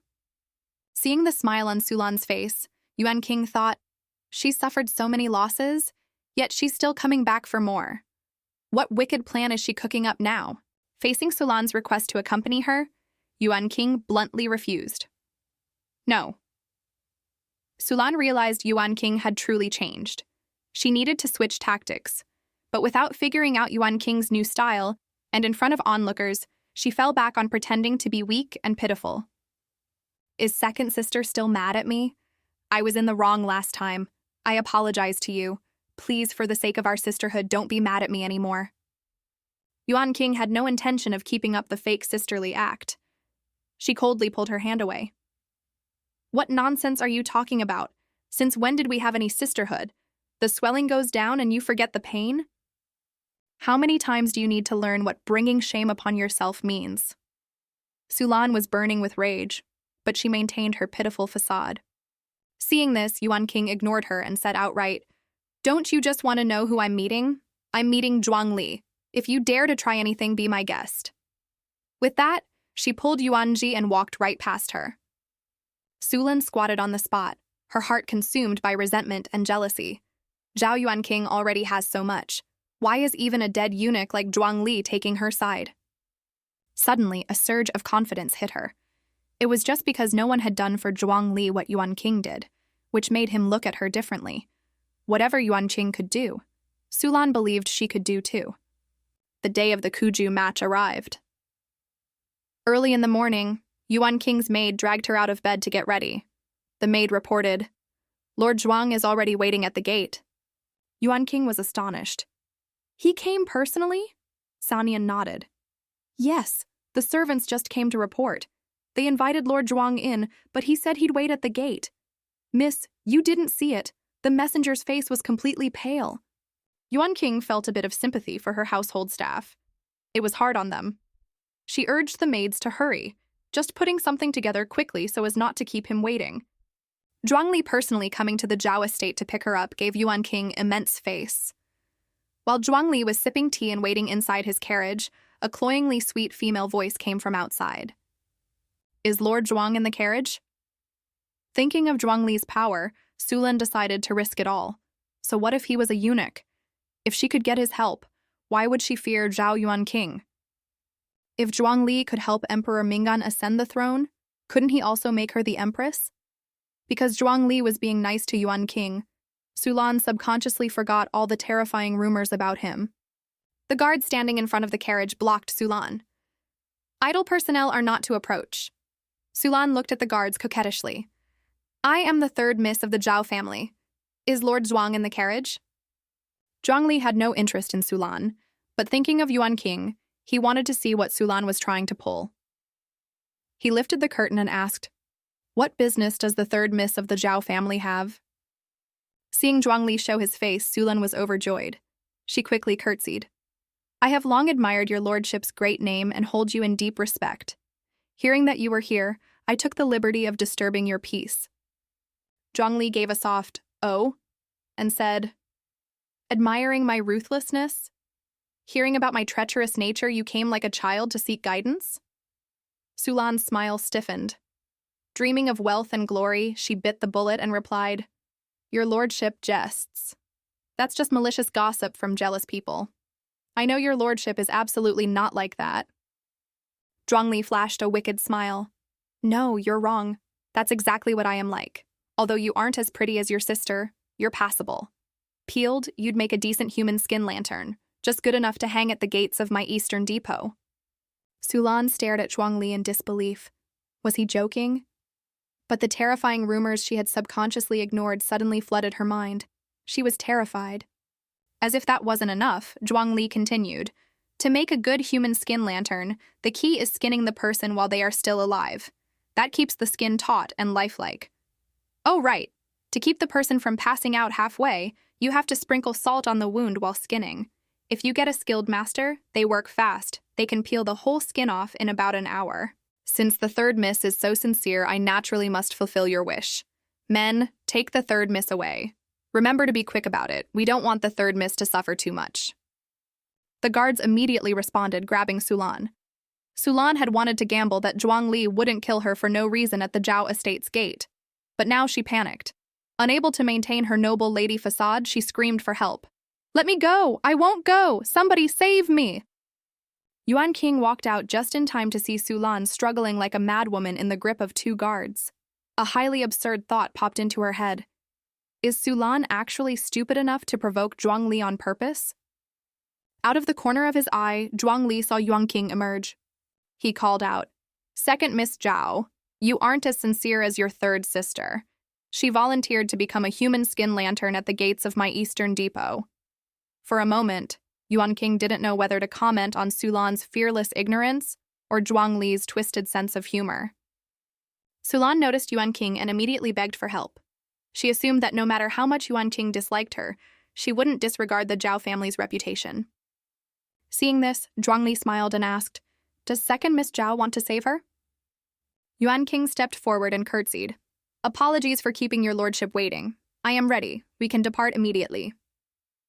Zhuangli was only using Sulan for his amusement anyway. Now that the main guest had arrived, he naturally wouldn't waste time on an irrelevant person. He ordered, Get in. Sulan watched helplessly as Yuan King climbed into Zhuangli's carriage and rode away.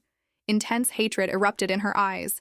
Zhao Yuan King, how dare you leave me to die? The two guards holding her couldn't care less about what she thought. Seeing their master depart, they threw Sulan directly onto the ground and rushed to catch up. Human skin lanterns? The Eastern Depot didn't even make those. Having survived the ordeal, Sulan didn't feel relief, she only hated Yuan King more. I will not rest until one of us is dead. In the carriage, Zhuangli teased, Second Miss Zhao really doesn't care about her own sister at all. Yuan King countered, Would your lordship actually kill her? Zhuangli answered honestly, No. Yuan King smiled and asked again, If your lordship isn't going to kill her, why should I be anxious? She thought to herself, she has to bear the consequences of her own actions. Besides, we're enemies. If she offended someone else, I might swallow my pride to mediate for the sake of the family. But with Zhuangli, it's fine. Outsiders will just attribute it to Zhuangli's usual tyrannical style, not blame the Zhao family. Zhuangli suddenly leaned closer to Yuan King, asking meaningfully, So this is what it's like to admire someone? Confused, Yuan King asked, What does your lordship mean? Zhuangli stared deeply at her. You don't care about my reputation at all. Even when I clashed with your sister, you didn't step in to smooth things over. With this commotion today, ignorant outsiders will definitely think I was bullying a concubine's daughter of the Zhao family for no reason. So this is how a young lady shows her admiration. His feigned hurt expression left Yuan King momentarily stunned. Your lordship misunderstands. I simply thought you fancied someone else, and I just wanted to help give you a push. Zhuangli scoffed lightly. Then I should thank you. Yuan King saw that he wasn't actually angry and replied with a smile. Not at all. But internally, she remained on alert. He sees right through my little schemes. I need to be more careful with my words from now on. The carriage soon arrived at the Kuju field. Zhuangli stepped down first, then reached out a hand toward Yuan King, intending to help her down. Yuan King paused. If Zhuangli was so proactive in getting close to her, wouldn't it look to outsiders like their affection was mutual? Who knows how mad Emperor Mingan would be when he found out? The thought delighted her. Without hesitation, she placed her hand in his and stepped gracefully out of the carriage. Zhuangli gently squeezed her hand, smiling as he said, "This is the first time I've held a girl's hand." "Are all girls as soft as second Miss Zhao?" Yuan King looked at him in shock. "Oh my god, I just got flirted with by a eunuch." Before she could react, Lord Shui, seeing the powerful Zhuangli, rushed over to welcome him. She took the opportunity to pull her hand back. Lord Shui had unintentionally ruined Zhuangli's chance to tease Yuan King, earning him a deadly glare from Zhuangli. Terrified, he wiped his sweat repeatedly, feeling deeply distressed. It was so strange. Invitations to the Kuju match were never sent to the Eastern Depot in the past, and this year was no exception. All the front row seats had already been arranged according to the guest list. Now that Zhuangli had suddenly appeared, where was he supposed to sit? Fortunately, he only needed to coordinate moving 2 seats. It shouldn't be too big a problem. He waited respectfully for Zhuangli's instructions. Zhuangli waved it off casually. "No matter. I merely accompanied second Miss Zhao here to watch the fun." He looked at Yuan King. "Second Miss Zhao, shall we head over now?" Yuan King nodded in agreement. With her current status, she didn't really have a choice. Hearing this, Lord Shui hurriedly said, "Lord Zhuang, this lower official has already prepared a seat for you. The view is much better. Please, follow me." He led them to the best seats on the high platform. Zhuangli looked around and expressed his dissatisfaction. "I'm accompanying second Miss Zhao this time. If the Zhao family is seated too far away, it will be difficult for her to chat with her sisters." Lord Zhu's face froze, but he quickly reacted. "I will immediately move all the Zhao family's seats next to Lord Zhuang. Would that be acceptable?" Zhuangli hummed in assent, looking at Yuan King. "Besides the sisters in your family, you also have close friends you usually interact with. Your maternal grandfather's family as well, right? You probably haven't seen them in a while." Yuan King knew Zhuangli was using her to make things difficult for the Zhui family. Playing the obedient companion, she gave a soft, Lord Shui had to force a smile. "I understand. I will definitely arrange everything properly." Zhuangli finally seemed satisfied. He sat down in the best seat with Yuan King, completely unbothered by the massive shock and workload his actions caused. Seeing the Demon Lord stop making demands, Lord Zhui quickly ordered his people to rearrange everyone's seats. Yuan King glanced at Zhuangli, who was calmly drinking tea, feeling quite emotional. Zhuangli didn't even have to lift a finger. Just a few words caused massive trouble for the Zhui family. He really was a troublemaker. If things blew up, she at least needed a heads up. She quietly asked him, "Lord Zhuang, your visit today surely involves more than just this, right?" Zhuangli played dumb, sitting in a relaxed posture. "I just came to watch a Kuju match. What else could I be doing? You're overthinking it."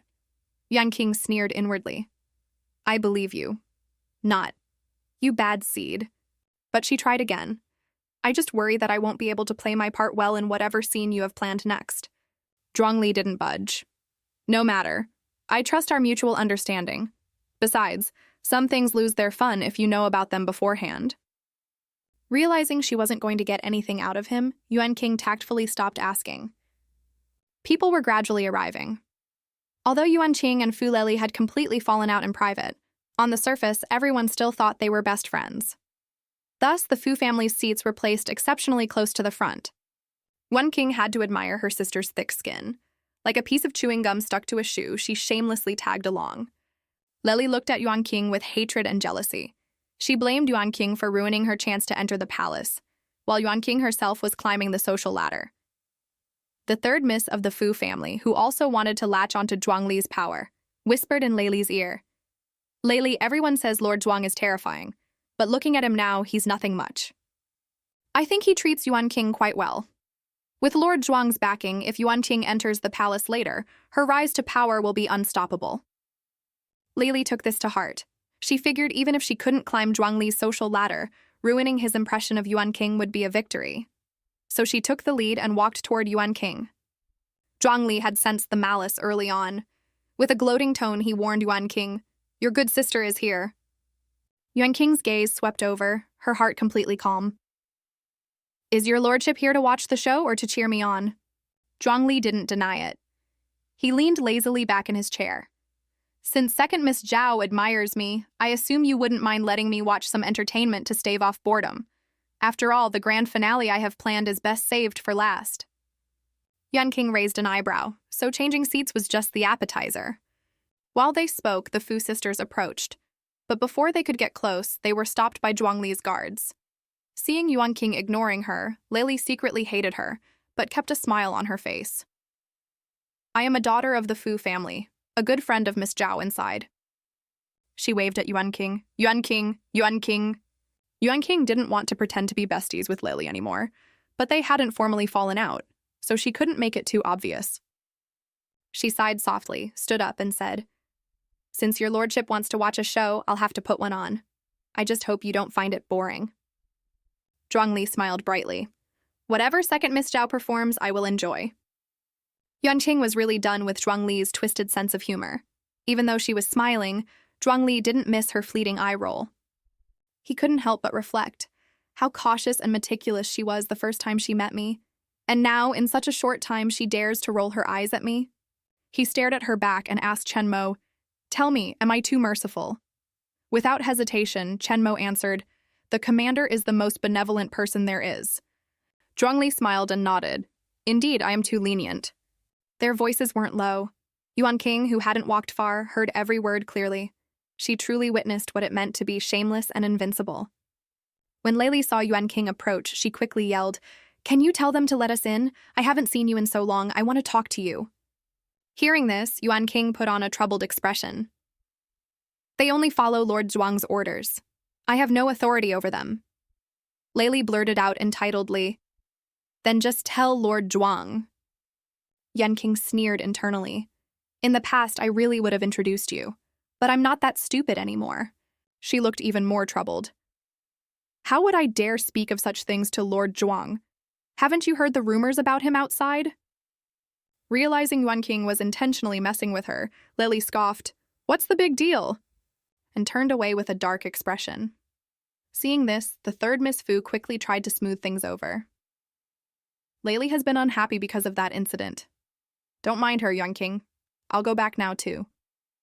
Yuan King smiled and said, Okay, while rolling her eyes internally. I really don't know what these people are thinking, throwing themselves at Zhuangli one after another.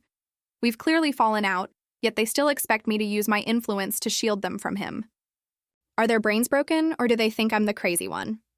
Her gaze swept over the Zhao family's section and locked onto Sulan's eyes. Sulan resentfully turned her head away. Yuan King found it amusing. So she's blaming me for getting thrown out at the gate, too. Whatever. The fun hasn't even started yet, and Sulan is already losing her composure. Just then, a loud, high-pitched announcement rang out. The Emperor arrives! Yuan King was surprised. Emperor Mingan actually came? Seeing Emperor Mingan unexpectedly appear at the Kuju match, Yuan King instantly understood. Harassing the Zhui family was just a minor amusement Zhuangli sought in his free time. The real show Zhuangli wanted to put on was for Emperor Mingan. The gossip involving her, Zhuangli, and Emperor Mingan had been spreading wildly among the noble families over the past few days. And now, the three main characters were finally meeting face to face. No wonder Zhuangli said the show couldn't go on without her. Yuan King sighed. The show your lordship wants to put on today is quite a grand one. Zhuangli glanced at the approaching emperor out of the corner of his eye, remaining in his lazy posture, though his smile carried a chill. Isn't this exactly what second Miss Zhao wanted? Although Yuan King wanted to threaten Emperor Mingan, she didn't dare openly defy him just yet. I am not as bold as your lordship. Zhuangli chuckled lightly. Just sit back and watch this good show. Lord Shui had no idea why Zhuangli and Emperor Mingan were both here for this year's Kuju match. The best seats had already been cleared for Zhuangli. Now that the emperor had arrived, where was he supposed to sit? He was on the verge of tears from anxiety. Emperor Mingan was in a good mood at the moment. In places where Zhuangli wasn't present, he was the absolute ruler.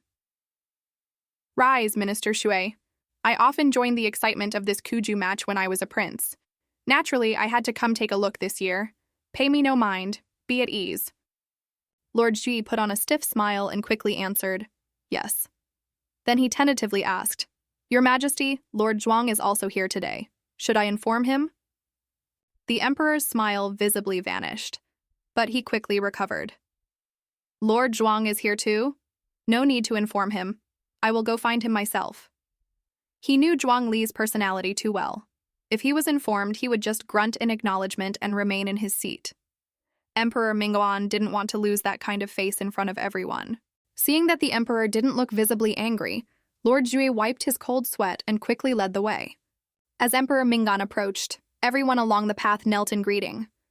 Zhuang Li, sitting in his armchair, seemed completely oblivious, chatting with Yuan King about amusing anecdotes. Yuan King understood his intent, so she played along as if she hadn't noticed the emperor either, keeping up the conversation. While everyone else was kneeling, pretending not to see him was incredibly disrespectful. The emperor believed Zhuang Li was doing it on purpose, and he could barely maintain his smile. The eunuch serving the emperor, noticing the situation, deliberately announced loudly to remind Zhuang Li and Yuan King to pay their respects. But Zhuang Li remained deaf to it, discussing the rules of the Kuju match with Yuan King. Being left hanging like this was a massive blow to the emperor's prestige. Suppressing his anger, he forced a strained smile and greeted Zhuang Li first. How is it that Lord Zhuang was also interested in joining the excitement today? Yuan King still didn't dare to give anyone a handle to use against her regarding etiquette. Hearing this, she stood up and bowed to the emperor. This bow gave Emperor Mingguan a way out, making him feel slightly better. You may rise. Zhuang Li lazily stood up. With his overwhelming power, he naturally didn't need to kneel. Oh, Your Majesty, you're here too. Emperor Mingguan maintained his trademark fake smile. Yes, it seems Lord Zhuang and I had the same idea today. Zhuang Li smiled. That's not exactly true. He then looked at Yuan King, his tone gentle and ambiguous. I am here today to accompany second Miss Zhao. This show of dominance was glaringly obvious. Emperor Mingguan's face darkened, his expression turning gloomy.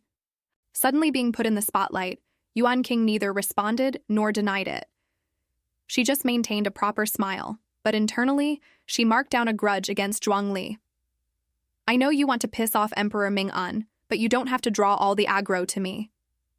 Emperor Mingguan couldn't directly challenge Zhuang Li's power right now, so he had to continue playing the Ninja Turtle. Feigning nonchalance, he changed the subject. The match is about to begin. Let's sit. Sitting shoulder to shoulder with a eunuch made him a very frustrated emperor. But as the ruler, no matter how furious he was inside, he had to smile on the outside, forcing himself to save face. Today we are outside the palace, so we need not observe the formalities of ruler and subject. Lord Zhuang, please sit with me. Zhuang Li naturally wouldn't refuse. Yuan King observed everything, feeling quite amused. This ally wasn't bad. Zhuang Li then initiated his second step, infuriating the emperor to death without paying the price. He personally picked up a pastry and offered it to Yuan King. Second Miss Zhao, this pastry is excellent, try it. Yuan King smiled, thanked him, and took the pastry, but didn't plan on eating it. She just wanted to quietly watch the drama without getting burned by the crossfire. But Zhuang Li insisted on dragging her down with him. He smiled at her. Second Miss Zhao, aren't you going to eat? Could it be you find a eunuch like me repulsive? The threat in his words was too strong. Helpless, Yuan King could only play along. She smiled, picked up a piece, and took a bite. It really was delicious. The two interacted back and forth like a newlywed couple, radiating a sweet atmosphere. Zhuang Li didn't care how Emperor Mingguan felt. He didn't initiate conversation with him, only smiling and talking to Yuan King. If you like it, eat more. I've never watched a Kuju match before and I don't understand it. Explain it to me so I can broaden my horizons. Emperor Mingguan was fuming. If looks could kill, Zhuang Li would have died 1,000 times over. This dead eunuch! He knows perfectly well that Zhao Yuan King is the future imperial consort I chose. Doing this in public is blatantly cuckolding me. Unable to watch any longer, he spoke up again. With me here, second Miss Zhao must feel somewhat constrained. Why don't you go find your sisters to play with? Yuan Qing didn't really want to stay there anyway. Although she wanted to ally with Zhuang Li, she wasn't ready for a direct confrontation with Emperor Mingguan just yet. It was better to retreat before she got dragged down. She took the out. Zhuang Li glanced at her, giving her a look that could only be felt, not explained. But he didn't stop her. He watched her leave, cursing her internally, little ingrate. You publicly declare your love when you need me, but the moment I need you to play along, you abandon ship. Once Yuan King left, the emperor's feeling of sitting on pins and needles faded slightly. He suggested, "If Lord Zhuang doesn't understand Kuju, why don't I find someone to explain it to you?" Zhuangli smiled faintly. "I appreciate your majesty's kindness, but some things only have meaning depending on who is explaining them." Hearing this, Emperor Ming'an nearly crushed his cup. He cursed internally. "Dead eunuch! He's dead set on cuckolding me!" Meanwhile, Yuan King had just sat down in a small pavilion when Yuanji bounded over. "Second sister, Lord Zhuang is so beautiful!" Yuan King tapped her naive sister's head. "You can say that in front of me, but don't go saying it to just anyone." Yuanji immediately mimed, zipping her lips. "I know, second sister." At that moment, Sanyan walked over and whispered a few words in Yuan King's ear. Yuan King raised an eyebrow and glanced at where Sulan had been sitting. Sure enough, the person was gone. This Zhao Sulan is really impatient to cause trouble. Her gaze swept past the crowd and landed on Lily. She smiled coldly. Zhuangli's grand finale will have to wait. The appetizer I prepared is already steaming. I hope Lily doesn't disappoint me. At that moment, Lily was leaving the Kuju field based on the news her personal maid had overheard. "Quick, tell me exactly what's going on." This servant heard that the third Miss Zhao and heir Shu are having an improper relationship. "I went to fetch your clothes today and happened to bump into people from the Zhao estate. I accidentally overheard them talking, saying that third Miss Zhao was secretly sending letters to heir Shu. For a young lady of the inner chambers to secretly send letters to heir Shu for no reason, what else could it be?" Although Lily didn't like Shu King, she had no better options. She could not tolerate the person who conspired with her to frame Yuan King trying to steal him away. Who does Zhao Sulan think she is? How dare she try to steal the position of the heir's wife? She immediately ordered her maid to gather a few guards and followed her to the tea house to catch the cheaters. At this time, in the private room of the tea house, Shu King and Sulan had no idea trouble was at their door. The two held each other, exchanging words of longing. "Sulan, it's not good. I've suffered so much. Heir Shu, I missed you so much. It's a pity you are already engaged to Miss Fu. I can only hide my longing for you in my heart." Seeing his beloved so wronged, Shu King's heart ached, and his resentment toward Lily grew. "It's all Fu Lily's fault. Her one mistake forced us into this situation. Don't cry. My heart is breaking." Sulan feigned weakness, tugging at his sleeve. "Heir Shu is about to marry Miss Fu. It's all my fault. Please don't let this ruin your marital bond with Miss Fu." Shu King scoffed disdainfully. "What marital bond do I have with her? The only person I've ever wanted to marry is you, Sulan." He held her tightly in his arms. Sulan lowered her head, fake crying while rolling her eyes. She thought internally, "Men are so easy to fool. Since I couldn't get the commander's favor, latching onto the heir to become his wife isn't bad either." As they were being all lovey-dovey, they were completely unaware that Lily had reached the door and heard their entire conversation clearly. For the legitimate daughter of the Fu family, this was the ultimate humiliation. She kicked the door open and dragged Sulan out of Shu King's arms.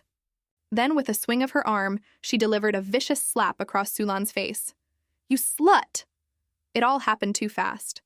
When Shu King snapped back to reality, he rushed forward, pushed Lily away, and shielded Sulan behind him. He demanded sternly, "Have you gone crazy?" Her fiancé's action pushed Lily's fury to its absolute peak. "What a pair of adulterous dogs!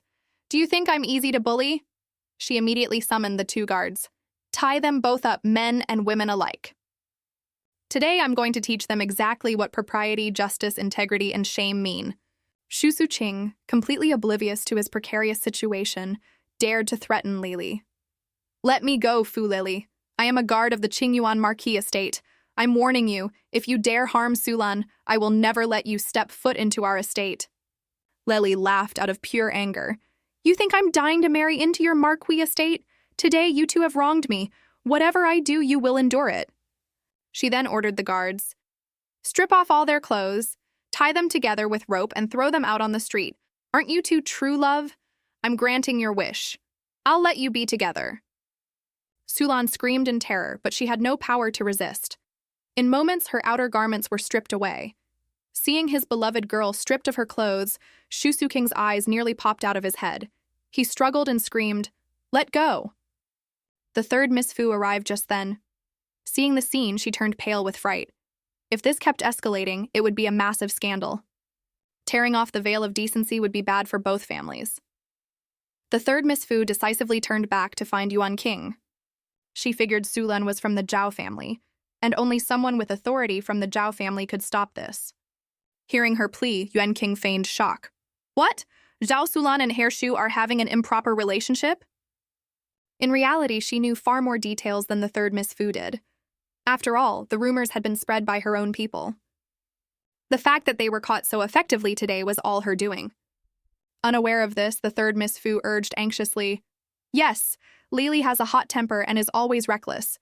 Right now, she's actually screaming about stripping them and parading them through the streets." Yuan King put on a pained expression. How could she do that? It's far too inappropriate. In her heart, she was laughing uproariously. Honestly, Lily's method was quite satisfying. But for the sake of the Zhao family's reputation, she had to step in and wrap things up. She stood up hurriedly. "I'll go with you. We absolutely cannot let Lily cause a disaster." Back at the tea house, Sulin was left in only her undergarments, crying loudly and begging the Fu girls. "Please let me go. I know I was wrong. I really won't do it again. Please, just let me go." Shu Su-ching had also been stripped bare, left only in his underpants. He didn't dare make a sound anymore. Lily's gaze fell coldly on Sulan. Too late. She ordered the guards to tie them up and throw them onto the street. The guards found ropes, shoved Shu Su-king and Sulan together, and bound them tightly. If they were thrown onto the street like this to be gawked at, their reputations would be utterly and irreparably destroyed. Sulan screamed at Lily like a madwoman. "Fu Lily, kill me if you have the guts, kill me, because if I live for even one more day, I will never let you off." Lily laughed mockingly. "You think I'm afraid of you? We'll see who doesn't let who off." Not just Sulan. Shu Su-ching had also gone mad, screaming Lily's name. "Are you insane? I am your fiancé. Fu Lily, you bitch, I'm going to kill you." Lily entirely ignored their raving. Grabbing the rope, she prepared to drag them out onto the street. The returning third Miss Fu rushed to stop her. Yuan King also feigned shock as she looked at Lily. "Lily, what is going on?" Seeing Yuan King, Lily's expression worsened. "Are you here to laugh at me too?" Yuan King knew exactly what Lily wanted. Considering that Lily's actions had somewhat helped her vent her anger, Yuan King spoke to her nicely. "Today, the Zhao family has wronged you. I will report Sulan's matter to my grandfather, and my grandmother will give you a satisfactory explanation." Lily understood that if she truly threw those two onto the street, the backlash would outweigh the satisfaction. Now that she had secured a promise of compensation, she took the out. "I can let her off today, but there won't be a next time. You handle the rest." Without waiting for Yuan King's response, she left with a dark expression. The third Miss Fu once again showed her face to Yuan King. "Yuan King, I'll leave this to you. I have to go keep an eye on Lily. She really suffered a huge grievance today." Yuan King saw right through the third Miss Fu's self-serving motives. She nodded slightly. "I understand. Go ahead." Watching them leave, Yuan King felt a slight comfort for the pain of her past life, thanks to her toxic friend's misery. She calmly ordered her maid, Liu Yin, to clear the tea house of customers, bring 2 carriages to the back alley, and have the guards drag Shu Su-king out of the room and throw him into a carriage. Following her orders, the guards didn't even bother dressing Shu Su-king, they just dragged him out. Shu Su-ching yelled in humiliation. When he suddenly saw Yuan King at the door, his face flushed red, and he felt intensely regretful. Why did she have to see me like this? How am I supposed to seduce her now? He silently turned his head away, having no face to speak to her. Yuan King couldn't be bothered to pay attention to this scumbag husband from her past life. Her revenge had only just begun. She turned and entered the private room. Only Sulan remained inside, scantily clad and weeping silently. Her eyes were vacant as she hugged herself, seemingly having suffered a massive blow. Yuan King felt absolutely no sympathy for her. She picked up a piece of clothing from the floor and tossed it directly at Sulan. Her tone was icy. "Put it on and go back."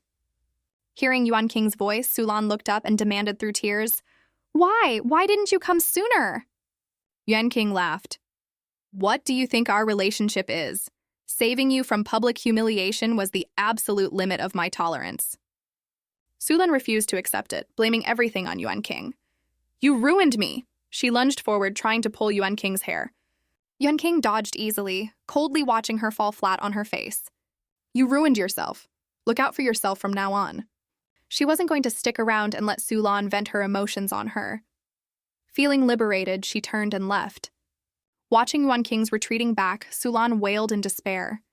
Thinking about what she had just experienced, the agony was overwhelming. Why? Why did this happen? She felt her entire world collapse. She even thought about death. If I die, will the pain stop? She smashed a teacup, screaming that she wanted to die. But when the porcelain shard pressed against her wrist, she couldn't bring herself to cut. Finally, she threw it away and collapsed, sobbing hysterically, holding her head. Yuan King listened to the commotion from the door, a cold sneer in her heart. Painful? Compared to what I went through in my past life, this isn't even a drop in the ocean. Recalling her past life, her eyes filled with hatred. After a moment, she closed her eyes, composed her emotions, and told Sanian, "Wait until she's dressed, then take her back." With that, she left with her people to return to the Kuju match. Meanwhile, the farce at the tea house quickly reached Zhuangli's ears. Hearing his hidden guard recount the events, Zhuangli's lips curled up. Interesting. Although he despised Fu Lili, her method of handling the discovered affair suited his tastes perfectly. And the mastermind pulling the strings behind the scenes, Zhao Yuan King, suited his tastes even more. Emperor Mingan wanted to know what the messenger had whispered to Zhuangli. Seeing Zhuangli's reaction, he immediately asked, "What matter does Lord Zhuang find so interesting?" Zhuangli gave the emperor a sidelong glance. Naturally, he wasn't going to tell him. He answered dismissively, "I just think this Kuju match is very interesting." Hearing this, Emperor Mingan's eyes darkened slightly. Zhuangli's brush-off was too blatant, but he didn't dare completely offend Zhuangli at this moment. He could only swallow this anger, vowing to repay Zhuangli tenfold in the future. The Kuju match finally ended amidst the crowd's torment. Emperor Mingan departed back to the palace accompanied by a chorus of farewells. Zhuangli once again summoned Yuan King, preparing to escort her back to her estate. On the way back, Yuan King couldn't help but ask, "I am foolish, and still don't know what exactly your lordship had planned today." She had been waiting for Zhuangli to make a move, but until the very end he had only slightly troubled the Sui family, and made the emperor lose face once because of her presence. Everything remained calm. What Zhuangli wanted surely couldn't be satisfied by just that. Zhuangli chuckled lightly. "What's the rush? The day isn't over yet." Hearing this, Yuan King didn't press further. Although she hadn't gotten the specifics, she could confirm that Zhuangli was targeting Emperor Mingan. That was good news for her. As for what exactly it was, not knowing was fine too. The carriage soon stopped at the Zhao estate. Yuan King curtsied and respectfully bid farewell to Zhuangli. As soon as she stepped through the gate of the Zhao estate, Concubine Wen suddenly charged out, looking maniacal as she grabbed Yuan King. She screamed, "Zhao Yuan King, I'm going to kill you!" The servants quickly pulled them apart. Hearing her words, Yuan King found it ridiculous. "What did I do? Sulan is reaping what she sowed today. What does it have to do with me?" Crying and screaming, Concubine Wen yelled, "She is your biological sister. Why didn't you help her? How could you be so malicious? You ruined my Sulan. You ruined her." Yuan King was speechless. It was clearly Sulan who made the mistake, so why was she being blamed? She had already left a lifeline for Sulan for the sake of the Zhao family. Her face turned cold. Concubine Wen, if I hadn't stepped in, she would have been stripped naked and paraded through the streets by Fu Lili. Concubine Wen still refused to let it go, pointing viciously at Yuan King. "Fu Lili is your good friend. You definitely had a hand in this. Zhao Yuan King, I curse you. On my life, I curse you to die a horrible death." Before she could finish, the old madam's personal nanny stepped up and slapped Concubine Wen aside. "Concubine Wen, what kind of madness has possessed you? A mere concubine daring to yell at the legitimate young miss?" She swiftly pulled a handkerchief from her sleeve and gagged Concubine Wen. "Since you don't know how to speak, keep your mouth shut." She then ordered the maids to tie her up and send her to the ancestral hall to be locked up with Sulan. Concubine Wen was dragged away unwillingly. Nanny Shen then turned to Yuan King. "Second miss, pay no mind to the words of irrelevant people. The old madam sent me to invite you over. Let's go." Yuan King agreed, and headed to the old madam's courtyard. Master Zhao and Yuan King's mother were also there. The tea house incident was the talk of the town. Old Madame Zhao, who already disliked the dramatic Sulan, was now even more disgusted, having smashed several cups in anger. "The offspring of concubines are always unpresentable. Yuan King, it's a good thing you were there. Otherwise, the Zhao family's face would have been completely ruined by that Sulan. We provide them with the best food and clothing, and this is how they repay the Zhao family?" She then scolded Master Zhao. "And you, eldest son, you have a proper legitimate wife, yet you don't favor her and instead dote on that piece of trash." Being publicly scolded by his elderly mother, Master Zhao, though his heart ached for Sulan who had been stripped bare, didn't dare ask for leniency. "Mother, please don't say that." He quickly changed the subject. With such an incident, the Qingyuan Marquis estate will definitely break off the engagement with the Fu family. Even though the Fu girl went too far, she still left some leeway. We need to show our sincerity to the Fu family. The old madam hummed in agreement and looked at Yuan King's mother. "Eldest daughter-in-law, tomorrow you will personally visit the Fu family to express our apologies. See what the Fu girl has in mind." Yuan King's mother agreed. After giving all her instructions, the old madam waved her hand, dismissing them. As they left the old madam's courtyard, Yuan King's mother shot Master Zhao a cold glare. "Control your daughter." Master Zhao shot back. "What kind of talk is that? Isn't she—" Before he could finish, Yuan King's mother kicked him sharply in the leg. Even though he had been kicked by his wife many times before, his reaction wasn't fast enough, and he took the blow straight on, crying out in pain. Backing away, he said, "A gentleman uses his words, not his fists." Yuan King's mother rolled her eyes mercilessly. "Mother disciplined them today, so I won't hold it against you. But if you ever insult Yuan King again, I'll pull your tongue out." Master Zhao pleaded on behalf of concubine Wen. "She was just overwhelmed with anger and spoke some nonsense. There's no need to pull out tongues." Yuan King's mother was furious. "She was cursing my daughter." Seeing his wife's dangerous look, Master Zhao quickly tried to appease her. "She isn't a god, her words won't come true. Don't you believe in those things the least? Be the bigger person and don't hold it against her. My wife is the most magnanimous." Seeing her husband continue to favor his concubine over his wife, Yuan King's mother felt her heart grow even colder toward their marriage. She suddenly laughed. "Words don't come true? Then I curse you to go impotent whenever you're with your concubine Wen. Don't take it seriously, though." With a humph, she said, "Yuan King, let's go." Master Zhao was deeply embarrassed and angry, but he had absolutely no power over his own wife. The tea house scandal spread throughout the capital. Everyone assumed Fu Lili and Shu Su King's engagement would be broken. Unexpectedly, the marriage was finalized. When Yuan King heard the news, she went to confirm it with her mother. "Lili is still willing to marry Shu Su King?" Her mother smiled. "Surprised, aren't you? But Fu Lili is no pushover. She made several demands of the Qingyuan Marquis estate. To secure the marriage and save face, the estate agreed to all of them. She listed the demands. Shu Su King is not allowed to take concubines within the first year of marriage. No concubine is allowed to get pregnant before Lili gives birth to the eldest legitimate son. Upon marrying into the estate, Lili must be given the authority to manage the household, and the betrothal gifts from the estate must be doubled from the original amount." Yuan King could understand Lili's logic.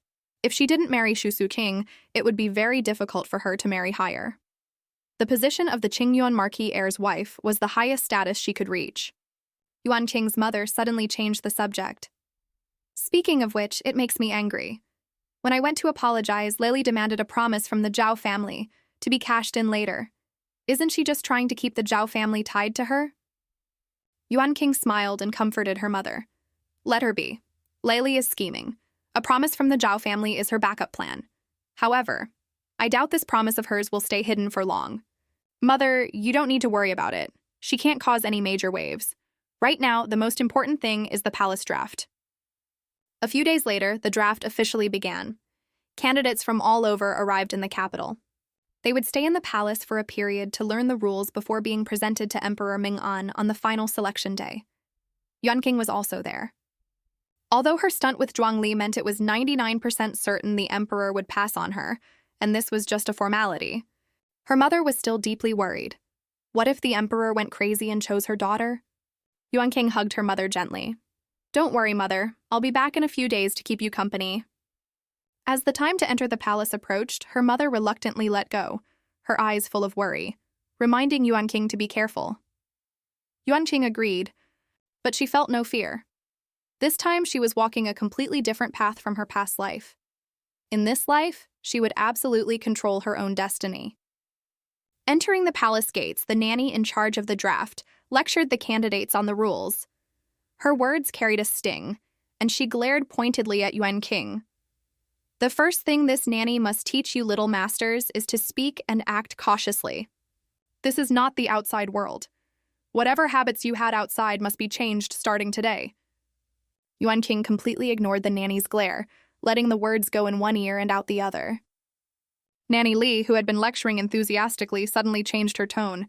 "Stop! Keep your heads down!" A grand palanquin procession was approaching from ahead. Sitting on it was the commander of the Eastern Depot, Zhuang Li.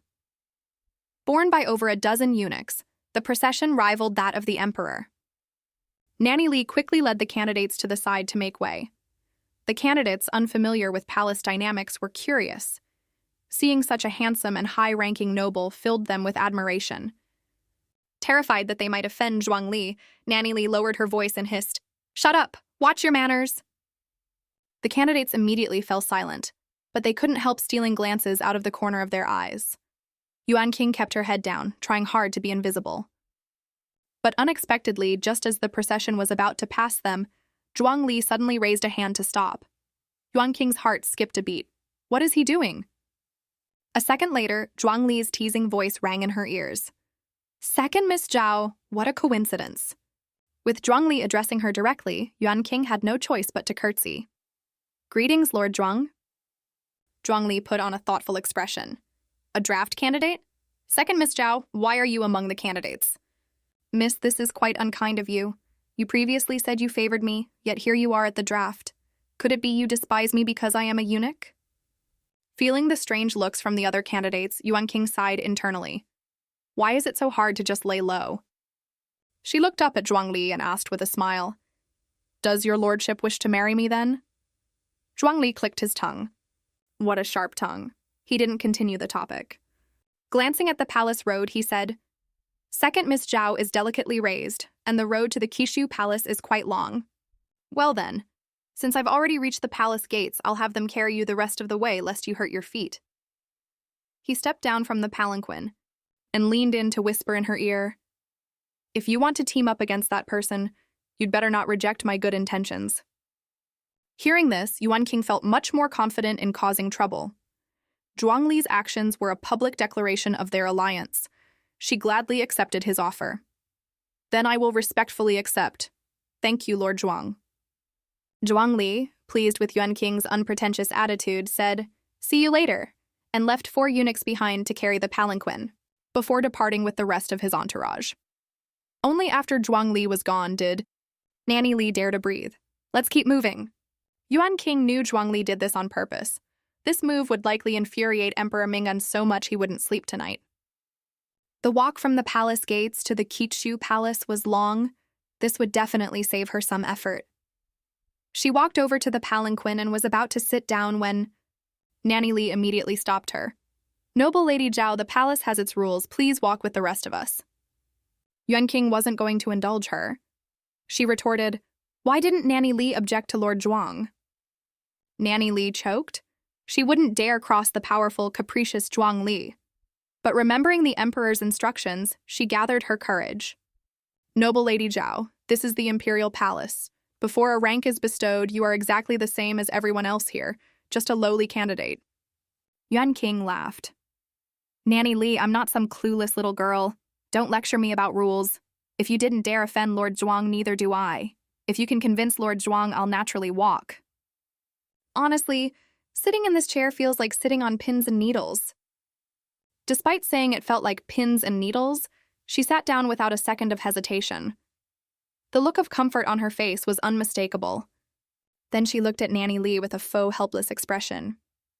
"Why don't you help me out, Nanny Lee?" Yuan King was infuriating, and the eunuchs were highly cooperative. As soon as she sat down, they lifted the palanquin, ready to go. Nanny Lee was furious, but she couldn't do anything about Yuan King. "You are bringing ruin upon yourself, noble lady. Don't blame this servant for not warning you." Yuan King gave a cold, "Oh, can we go now? The sun is quite strong." The group resumed their march. Everyone was sweating profusely, except for Yuan King, who was comfortably being carried. Glancing at the walking candidates, Yuan King suddenly understood Zhuang Li's arrogant style. Once you hold power, of course you want to make life comfortable for yourself. She was comfortable now, but she had definitely drawn a lot of hate. Candidates from remote areas started whispering, asking their neighbors, "Who is she? Why does she get to sit?" Han Shuyi, the only daughter of the Vice Minister of Justice, had always disliked Yuan King. Seeing a perfect opportunity to ruin her reputation, she didn't miss it. She answered loudly, "The legitimate daughter of the Grand Tutor. Unfortunately, despite coming from a prestigious family, she has no spine. To climb the ranks, she flatters a eunuch.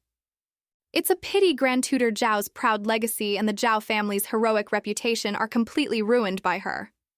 Hearing this, the candidates sneered and mocked Yuan King relentlessly. Reclining in the chair, Yuan King wasn't angry.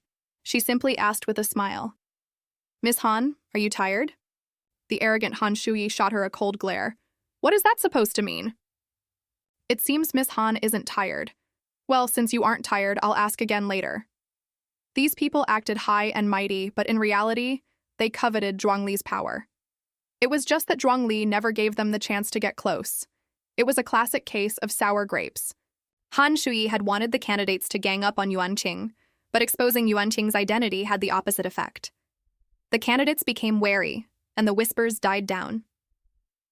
Furious, Han Shuyi flicked her sleeve and ignored Yuan Qing. Yuan Qing wasn't going to let it go. It was a hot day, and for these delicate girls, walking so far was miserable. After passing through 5 palace gates, Yuan Qing leisurely spoke up again. "Miss Han, are you tired?" "Sigh, I feel so embarrassed sitting here all by myself. I'm going to get sick from being so lazy." Wiping sweat from her brow, Han Shuyi glared viciously at Yuan Qing. "Petty behavior." Yuan Qing smiled faintly. "Since Miss Han isn't replying, I suppose you aren't tired. I'll ask again later." After 2 more palace gates, Yuan Qing asked again, "Miss Han, are you tired yet?" Unable to hold back anymore, Han Shuyi roared at Yuan Qing, "Shut up! I'm tired! Are you satisfied?" Yuan Qing deliberately slid over, leaving half the seat empty, and patted it. "There's still room here. Do you want to sit with me, Miss Han?" Seeing this, Han Shuyi was tempted. When it was her turn to benefit, all her previous mockery was forgotten. Just as she stepped forward to sit, Yuan Qing gasped in faux helplessness. "Oh, I forgot. This is a gift from Lord Zhuang. I can't really share it. Miss Han, you'll just have to keep being tired." Han Shuyi was so triggered she looked ready to kill. Watching Han Shuyi seethe with anger but remain completely powerless against her, Yuan Qing had to admit, this felt pretty great. Even if it was just punishing those who casually slandered others, no wonder Zhuang Li loved messing with people. It drew hatred, yes, but it was fun. She needed to learn more from Zhuang Li. Under Yuan Qing's silent torture, the group finally arrived at the Qishu Palace. For this draft, 78 candidates had passed the initial selection. Because Yuan Qing had the highest status, she was given a private room. The others drew lots, sharing rooms of 2 or 4. The crowd dispersed to unpack. It wasn't until evening that the nannies came to remind the candidates to go to the side hall for dinner. Yuan Qing entered the side hall. Just as she reached for a food box, someone snatched it away before she could touch it. Xue Ningyi, flanked by her roommates, looked at Yuan Qing provocatively. "Miss Zhao, I'll be taking this food box. You can just pick another one." The Zhui family belonged to Emperor Ming-An's faction. Now that Yuan Qing had sided with Zhuang Li, creating a rift between Zhuang Li and the emperor, the Xue family naturally opposed her. Yuan Qing had expected Xue Ningyi to cause trouble. She just didn't expect it to be this soon. She wasn't angry, she simply smiled. "No matter. Miss Xue has always been like this. You always think what belongs to others is better. I understand. Ignoring Xue Ningyi's stiff expression, she reached for another food box. Seeing this, Xue Ningyi quickly shoved the box she held into the hands of a girl next to her and lunged forward to snatch the one Yuan King was eyeing. Yuan King, keeping a close eye on Xue Ningyi from her peripheral vision, casually stuck out her foot just as Xue Ningyi lunged. Caught off guard, Xue Ningyi tripped and smashed headfirst into the table holding the food boxes. The crash was incredibly loud. Yuan King blinked innocently. "Miss Xue, you are too polite. I merely let you have a food box. There was no need for such a grand bow." The other candidates quickly helped Xue Ningyi up. Before anyone could speak, Xue Ningyi roared, "Zhao Yuan King, you actually dared to trip me!" Before Yuan King could answer, the girls next to Xue Ningyi gasped, "Ningyi, your head!" Confused, Xue Ningyi asked, "What's wrong with my head?" She reached up to touch her forehead. Looking at her hand, she saw her fingertips were stained with blood. Women valued their appearance, especially draft candidates. If her face was ruined, everything was over. At this point, Xue Ningyi completely lost the desire to yell at Yuan King. She immediately told the people around her to fetch Nanny Li and call for a royal physician. The other candidates, deciding Yuan King was not someone to mess with, kept their distance so they wouldn't suffer the same fate. They grabbed their food boxes and quickly left. Yuan King didn't care. When she chose to live life on her own terms, she was prepared to accept all the consequences. She picked up a food box and was about to head back to her room when someone suddenly approached her, greeting her enthusiastically. Yuan King glanced at the newcomer, an unfamiliar girl. Not sensing any malice from her, she didn't mind exchanging a few words. "Who are you?"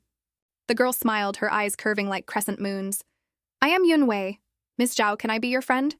Asking to be friends on their very first meeting made it hard not to suspect her motives. But since Yuan King didn't sense any ill intent, she was willing to hear her out. Yun Wei smiled brightly at her. "I just like your personality. I saw everything. Xue Ningyi clearly started the trouble, and she got what she deserved. I thought all the girls in the capital were like them. I didn't expect someone like you, Miss Zhao."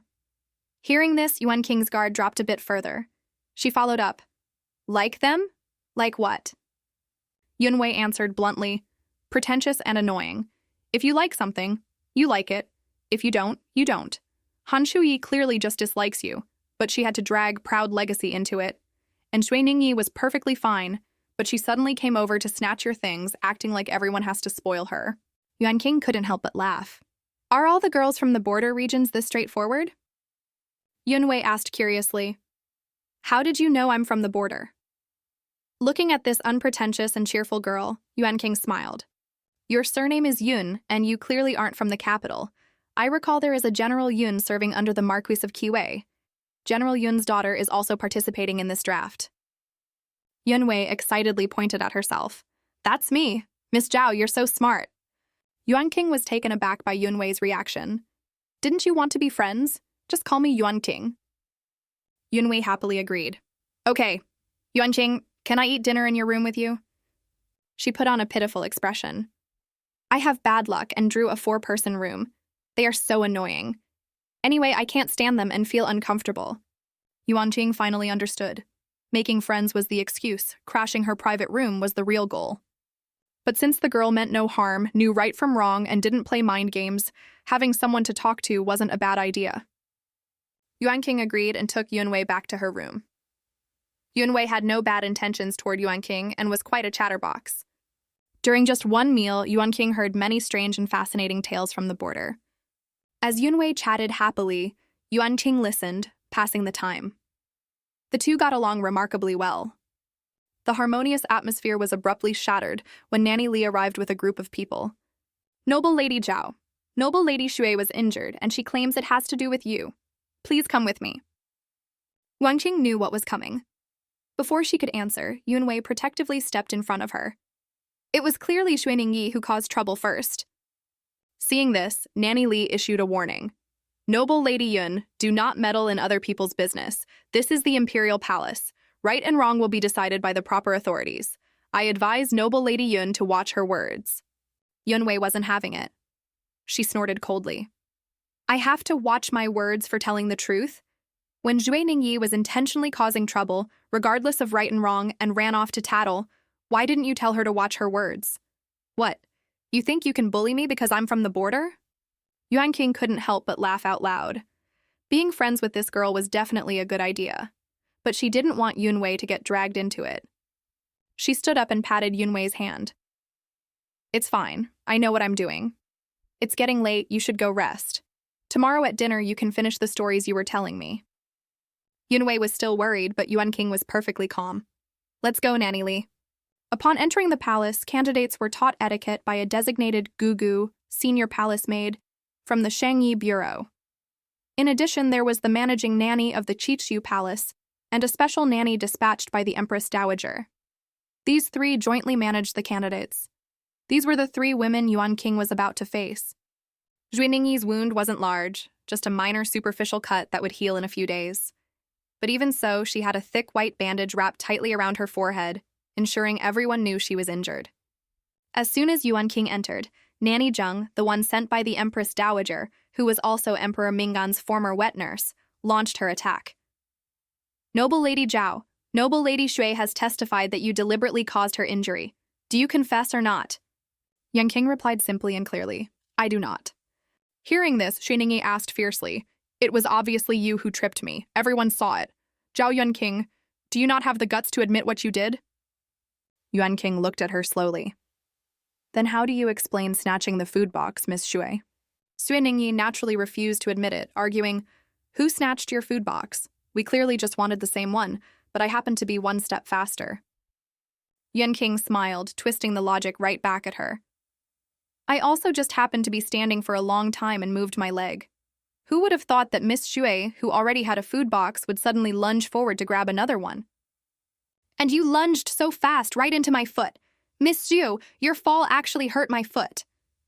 Nannies, please consider this. Since Miss Zhu already had a food box, how could I have predicted she would lunge forward again? If she hadn't, who was I supposed to trip? I just wanted to stretch my legs. Everyone knew exactly what had happened. They were just looking for an excuse to punish Yuan King. Nanny Zheng shouted sternly, What a sharp tongue! Now that you've entered the palace, noble Lady Zhao, you should know your place, understand your limits, and watch your words. Did the Zhao family teach you to injure other candidates and then use clever words to defend yourself? The smile faded from Yuan King's lips. Does this old hag think I'm an easy target? But Yuan King was no longer the soft target she was in her past life. She pushed back without yielding. The Zhao family's rules are not Nanny's concern. However, the Emperor and the Empress Dowager entrusted such an important matter as the draft to you. If Nanny cannot even maintain basic fairness and justice, then I must wonder, are you unable to distinguish black from white, or are you deliberately playing favorites? Though I am merely a subject's daughter, when faced with injustice, I must speak up and demand fairness for myself. Nanny Zheng, used to being flattered because of her status as the Emperor's former wet nurse, turned livid at being directly confronted by Yuan King. Yuan King didn't give her a chance to speak, turning to the other two nannies. It is getting late. I hope you three can reach a conclusion quickly. The two nannies exchanged a glance, weighing the situation in their minds. The matter was simple. Zhuiningyi started it. Yuan King retaliated. According to palace rules, both were at fault and both should be punished. But if they only punished Yuan King, she would suffer the consequences later. If they punished both, they would offend both prominent families. Working in the palace, they knew how to protect themselves by playing dumb. Nanny Lin smiled and said, So this was all a misunderstanding. Nanny Wang laughed along. Yes, exactly. Both of you are noble ladies from prestigious families. Your manners and etiquette are top-notch. How could you make such a mistake? I was wondering about it myself, but now I understand. It was just a misunderstanding. Seeing them brush it off, Nanny Zheng angrily protested. What misunderstanding? This is clearly Zhao Yuan King secretly harming another candidate. Yuan King rolled her eyes internally. Emperor Mingan wasn't favored in his early years, and the wet nurse assigned to him was significantly less intelligent than the other two nannies. She calmly said, Watch your words, throwing Nanny Zheng's own phrase back at her. Nanny Zheng stood up in a fury, pointing at Yuan King, but found herself speechless. The other two nannies didn't indulge the slow-witted Nanny Zheng. Ignoring her, they smiled and smoothed things over. Noble ladies, it is late. You should go back and rest. Tomorrow morning, you begin learning the rules. Noble Lady Shui is injured, so she may sleep in tomorrow. Yuan King couldn't be bothered with an idiot. She curtsied to the two nannies and turned to leave. Xuaningye did the same. The two exited the side hall one after the other. Xuaningye caught up to Yuan King and said viciously, "I won't let today's incident go so easily." Yuan King glanced at her, casually tossed back an O, and kept walking. Xuaningye was full of rage, but Yuan King's complete lack of reaction made her even more furious and frustrated. She swore that when she found the chance, she would definitely destroy Zhao Yuan King. But Yuan King wasn't afraid. She was no longer the proper rule-bound noble lady of her past life. In this life, she only cared about living comfortably. The events at the Shixiu Palace quickly spread. Emperor Mingan found out, and naturally, Zhuang Li, who controlled the 24 bureaus, heard about it too. Lounging on a daybed, Zhuang Li looked thoughtful. I never heard the Zhao family's legitimate daughter had such a personality before. I thought she was a woman bound by rules and regulations. I actually quite like this personality of hers. Hearing this, Chen Mo got excited. Lord, do you want to reconsider? Zhuang Li was speechless regarding his guard. Why is he always trying to find me a partner? He gave Chen Mo an icy glare that shut him up instantly, then muttered, Don't the people in the palace know Zhao Yuan King is under my protection? It seems the lesson I gave them last time wasn't enough. Chen Mo thought to himself, wasn't enough? After she went back, the 10th princess was scared sick, and now only dares to hide in her palace. And that wet nurse's backside was beaten to a pulp. She still can't get out of bed. It's not that the lesson wasn't enough. It's just that some people never learn. Zhuang Li suddenly called for his head eunuch, An Sheng. And Sheng hurriedly bowed. This servant is here. What are your orders, Lord? Zhuang Li instructed, Go find out which nanny from the Shangyi Bureau was sent to the Qichu Palace and grease some palms. It makes no sense for her to be fine outside, only to get bullied on our own turf. And Sheng's mouth twitched. Calling the Imperial Palace our own turf is a bit too arrogant, isn't it? But then again, it's not exactly wrong. But Zhuang Li felt that wasn't enough. We must make sure she lives comfortably and happily in the palace. Understand? An Sheng quickly replied, This servant remembers. I will issue the orders shortly. Zhuang Li nodded in satisfaction. Then he added, Have someone clean my quarters in the palace. I will be staying in the palace tomorrow. Both Chen Mo and An Sheng nodded in astonishment. The Lord is moving back into the palace. This feels like a prelude to something massive. The next morning, 3 young eunuchs appeared outside Yuan King's room, each carrying a food box. Miss, we are here to deliver breakfast to you. This special service surprised Yuan King. Originally, candidates were supposed to fetch their meals from where they went yesterday. The lead eunuch was incredibly respectful. We didn't know what you like to eat, miss, so we prepared a bit of everything. Please pick whatever you like. If you don't like any of it, just tell us, and we'll bring something else tomorrow. Yuan King instantly understood. Did Lord Zhuang send you? The young eunuch answered with a beaming smile. Yes, Lord Zhuang said to make sure you live comfortably in the palace, so you feel right at home. Yuan King's expression turned slightly weird. Right at home? I'm not at the Qichu Palace, I'm at Zhuang Li's Eastern Depot. These eunuchs are bold enough to say it, and bold enough to pass the message. They clearly didn't respect Emperor Mingan at all. But as an ally, she couldn't reject Zhuang Li's goodwill. When Yunwei came out and saw this, she was confused. Yuan King, what are you doing? Is someone delivering breakfast to you? Yuan King took her hand and nodded. Yes, we'll eat together. She stepped aside. Bring it inside. The eunuchs beamed with joy and followed them in. The candidates from the other rooms watched, their eyes wide. What a lavish breakfast! I want to ask my father to send food into the palace too. Xue Ningyi and Han Shuyi also saw this and were consumed with jealousy. Zhao Yuan King, why do you get special treatment everywhere?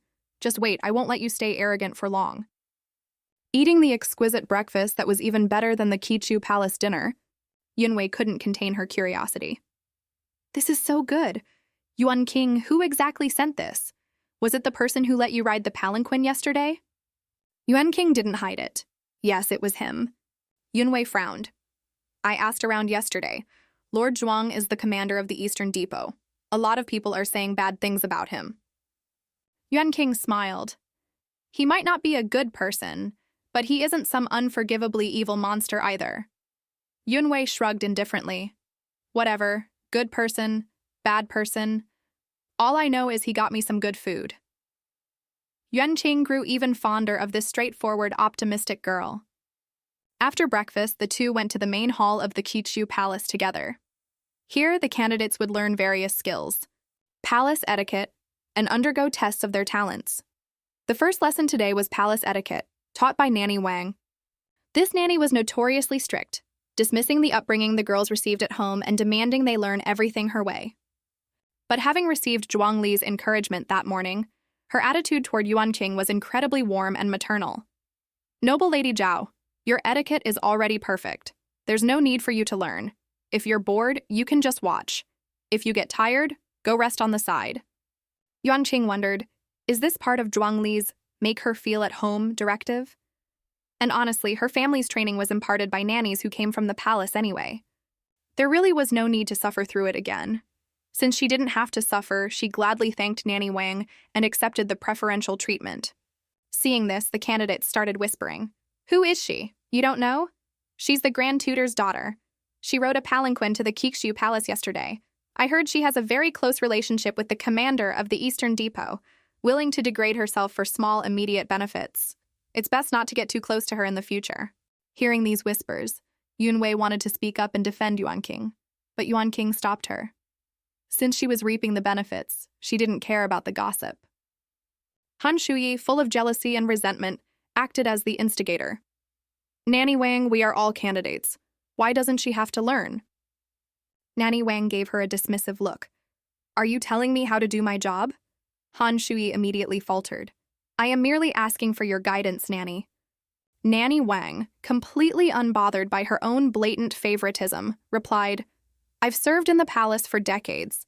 I have my own reasons for how I lead and teach the candidates.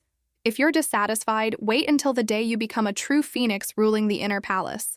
Then you can decide how candidates are taught. Han Shuyi glared angrily.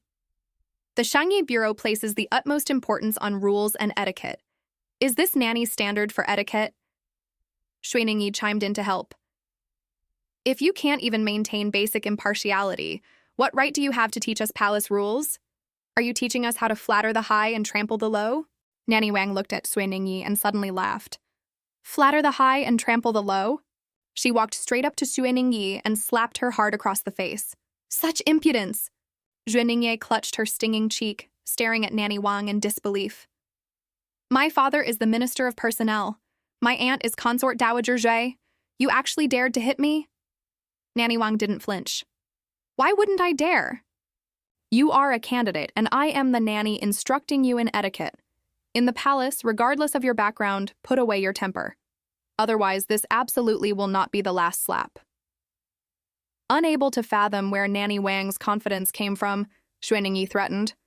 Aren't you afraid I'll complain to Consort Dowager Zhui? Nanny Wang coldly countered the threat.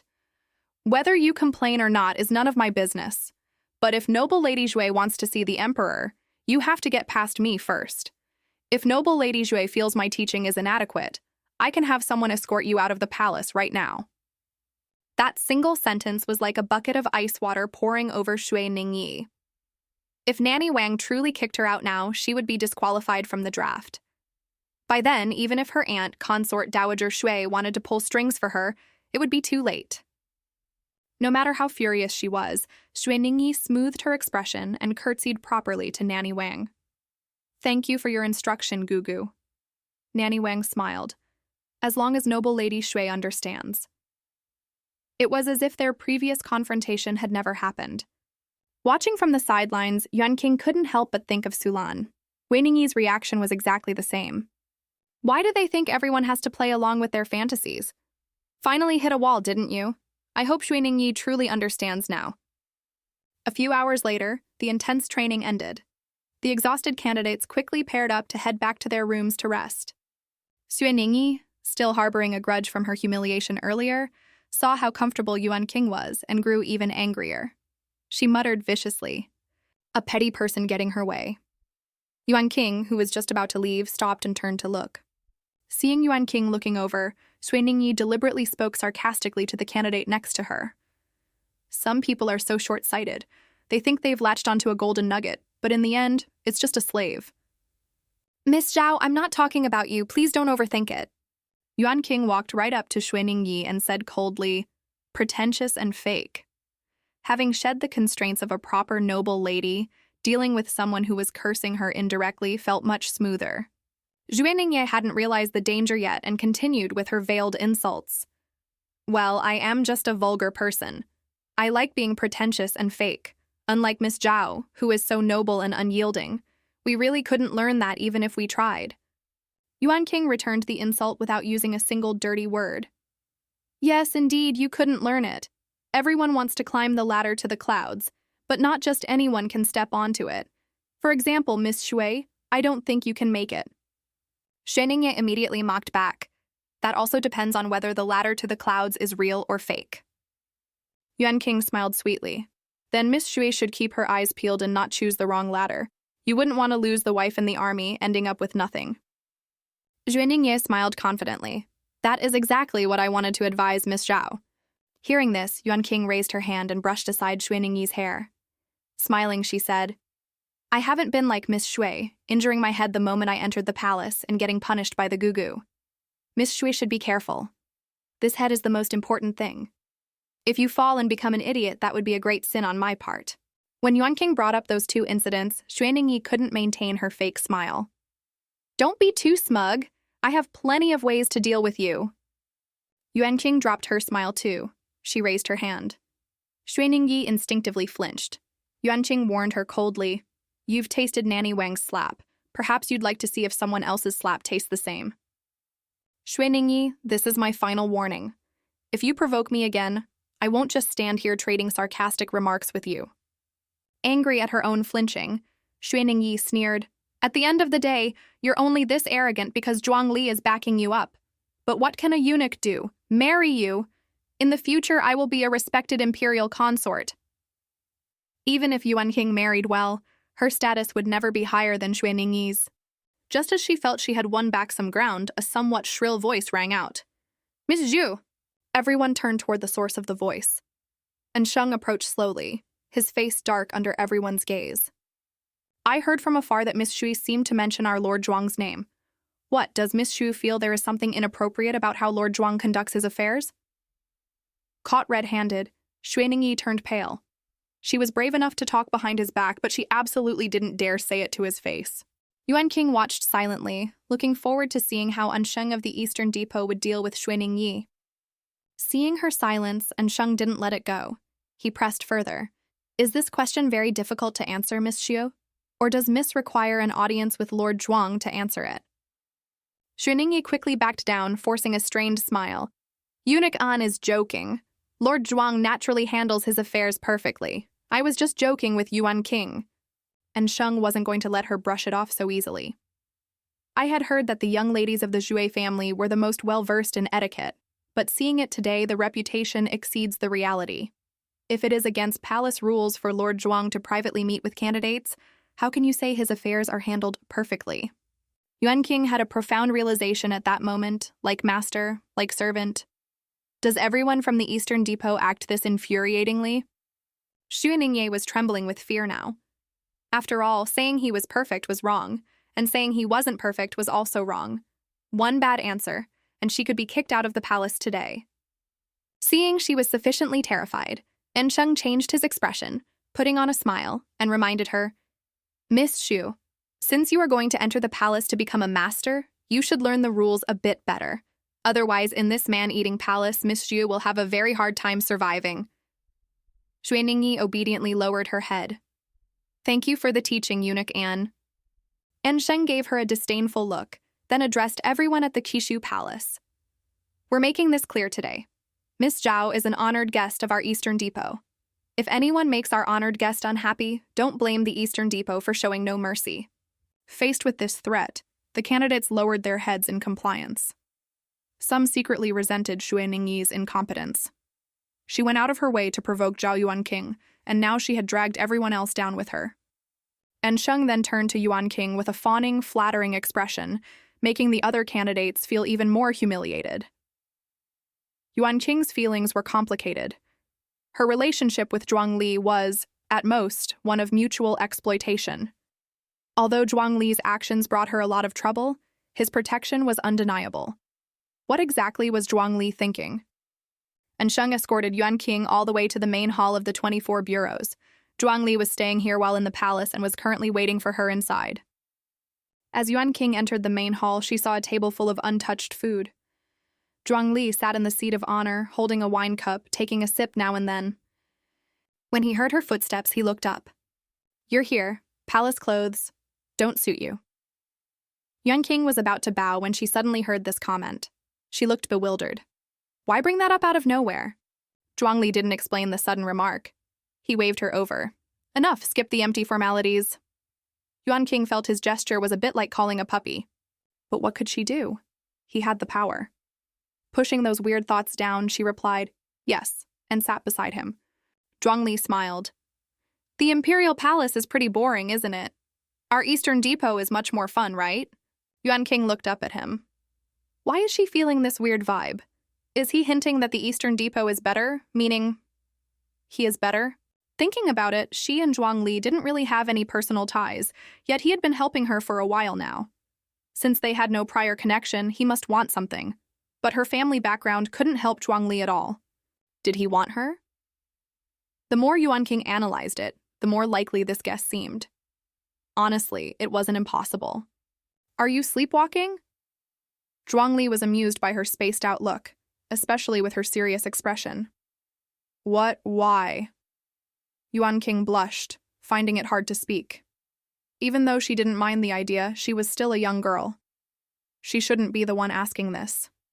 Seeing her strange expression, Zhuangli suddenly understood. He reached out and flicked her forehead.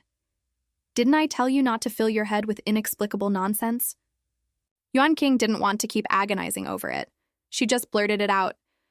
Do you really not intend to make me your fake wife? Mainly, Zhuangli's behavior made it incredibly easy to misunderstand. He was helping her, so he must want something. He didn't want the Zhao family, he didn't want money. What was left but her? Zhuangli originally thought that after explaining it a second time, she wouldn't misunderstand anymore. He had just picked up his chopsticks to grab some food. Hearing her words, he was so shocked he dropped them. Did you take the wrong medicine? Seeing Yuan King staring blankly at him, the more he thought about it, the funnier it got. You are truly interesting. At most, I thought your imagination would lead you to believe I had feelings for you. I didn't expect you to think even more absurdly than me. A fake eunuch wife? Zhao Yuan King, your brain is really something. Hearing this, Yuan King realized she had guessed wrong and wailed internally. What do I do? This is too embarrassing. Her cheeks burned.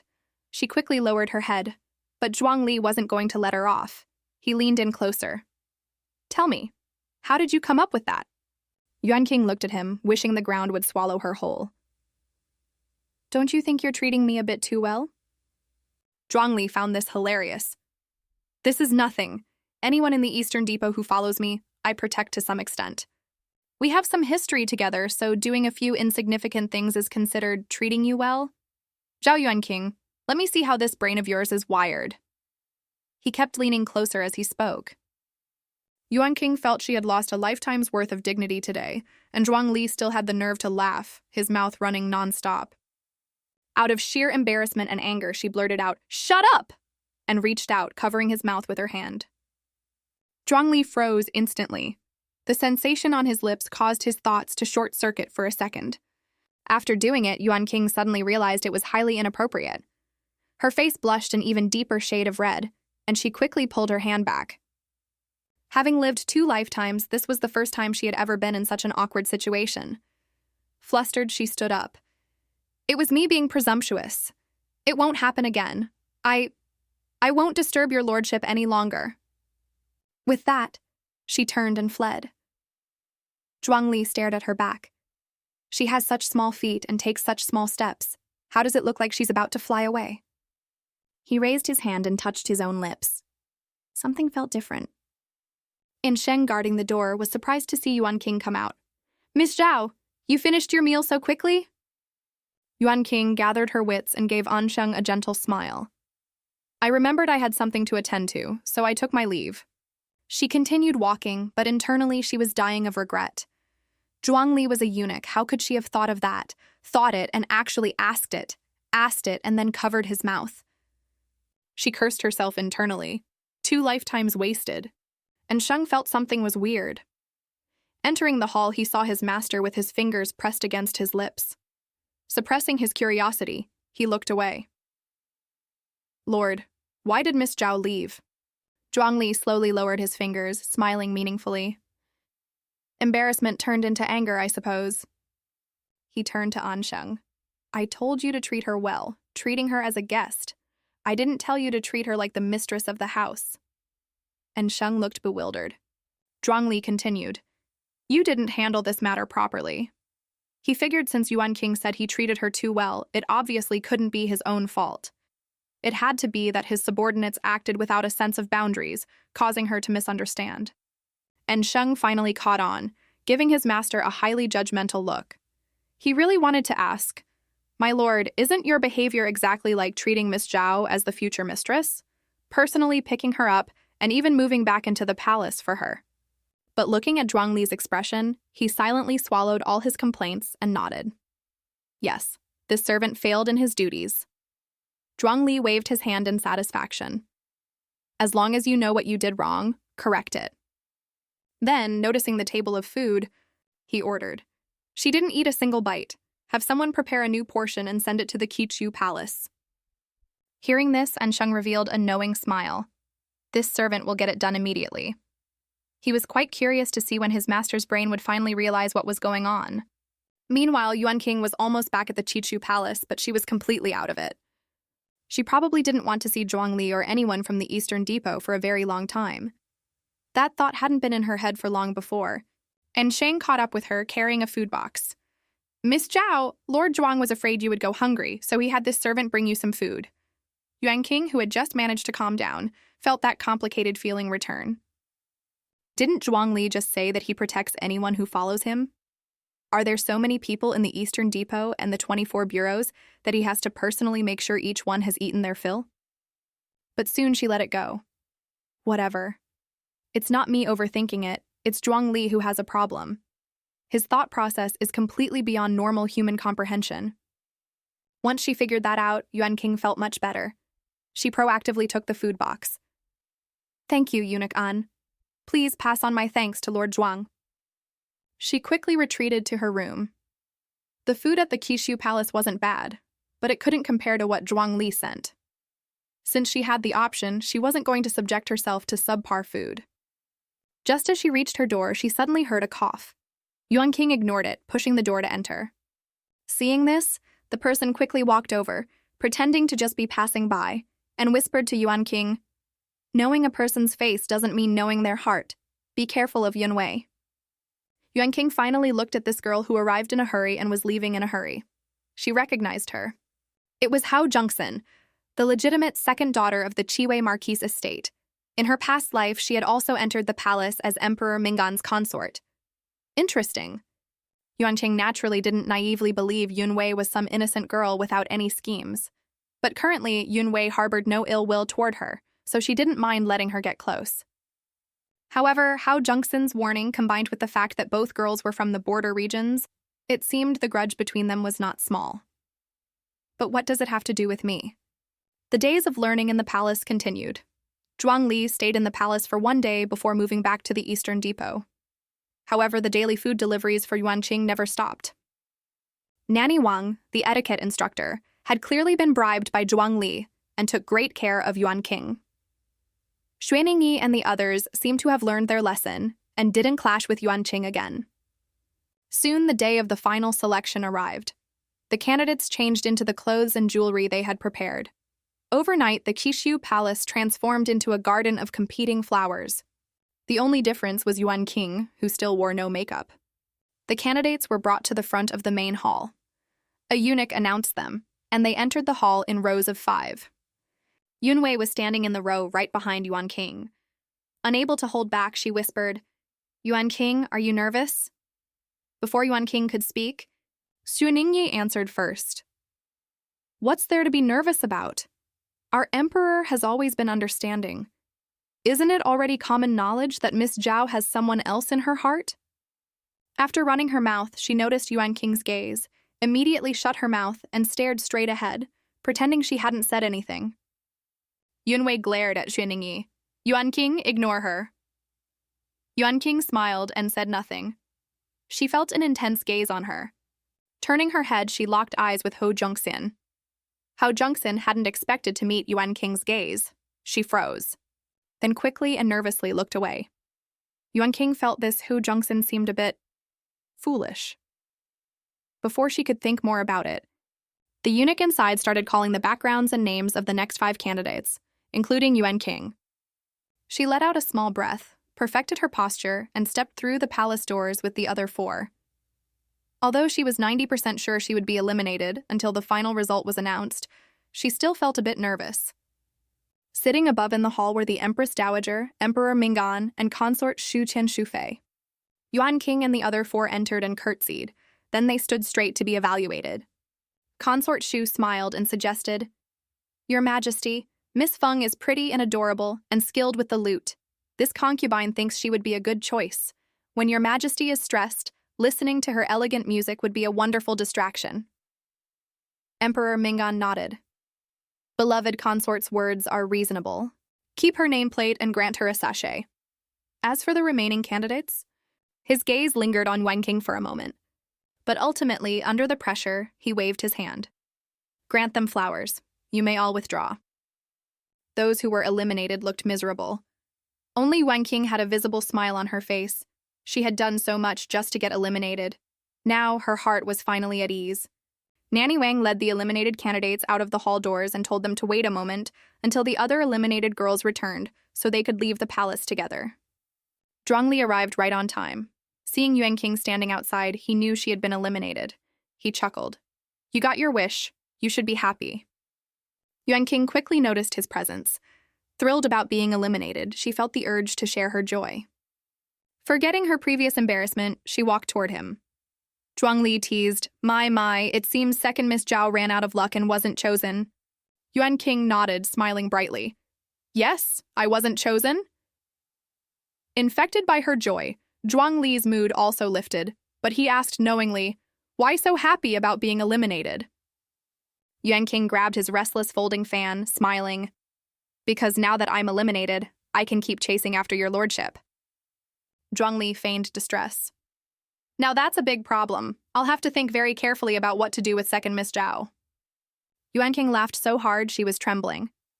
"Then this subject's daughter will await your lordship's decision." Both of them laughed. Since her rebirth, even though everything had gone smoothly, Yuan King hadn't dared to relax for a moment. Until now.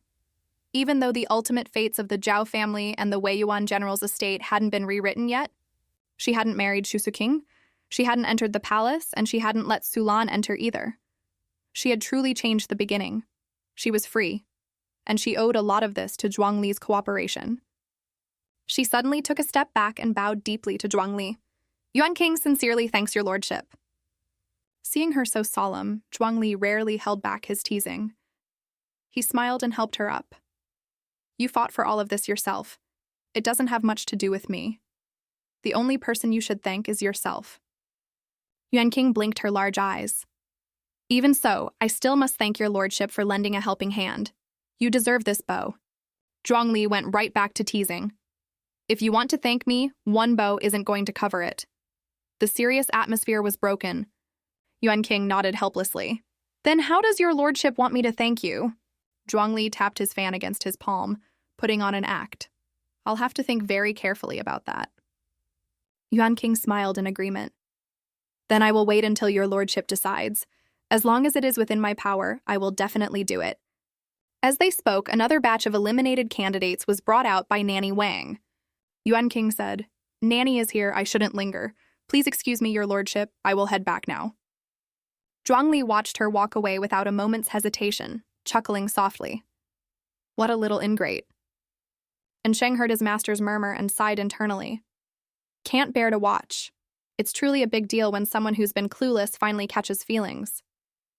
Outside the palace gates, Yuan King's maid Liu Yin saw her come out and hurried over, asking anxiously, "Miss, how did it go?" Yuan King smiled and was about to answer when another voice beat her to it. "Do you think the Imperial Palace is a recycling bin? That just anyone can get in?"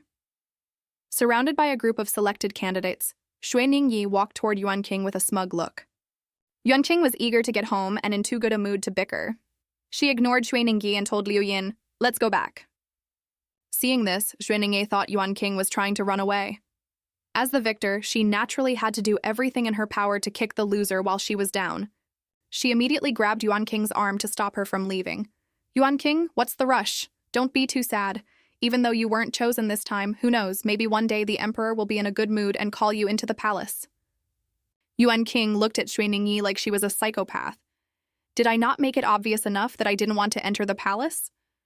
But Shui Ningyi kept talking to herself, smugly adjusting a gold hairpin in her hair. "This is a gift from the Empress Dowager. She said she liked me.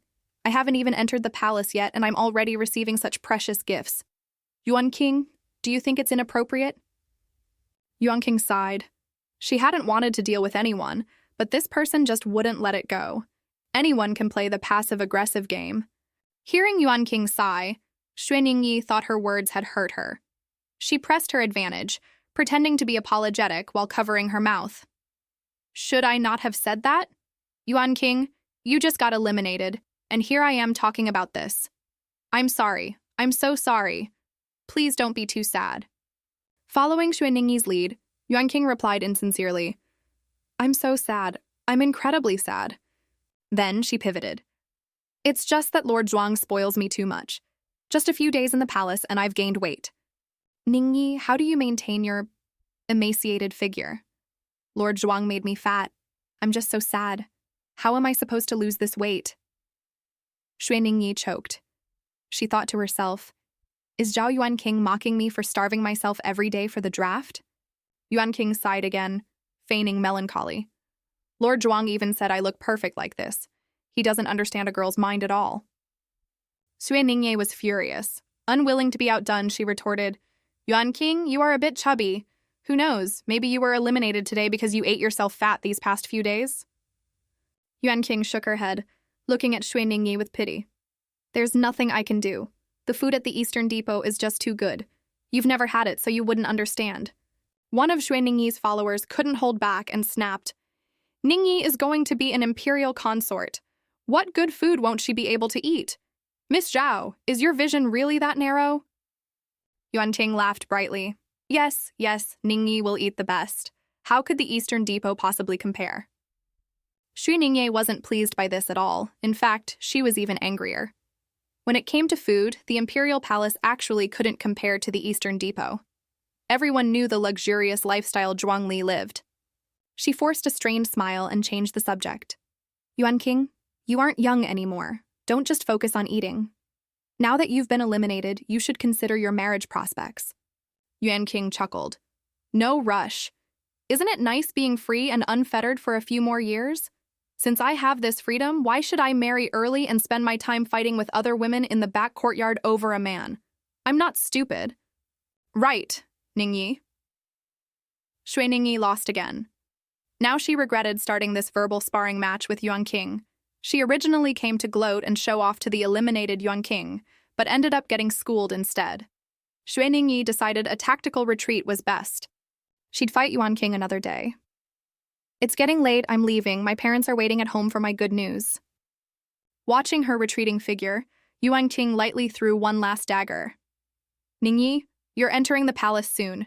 You should go out and walk around more these next few days. You won't get to see the outside world much after this."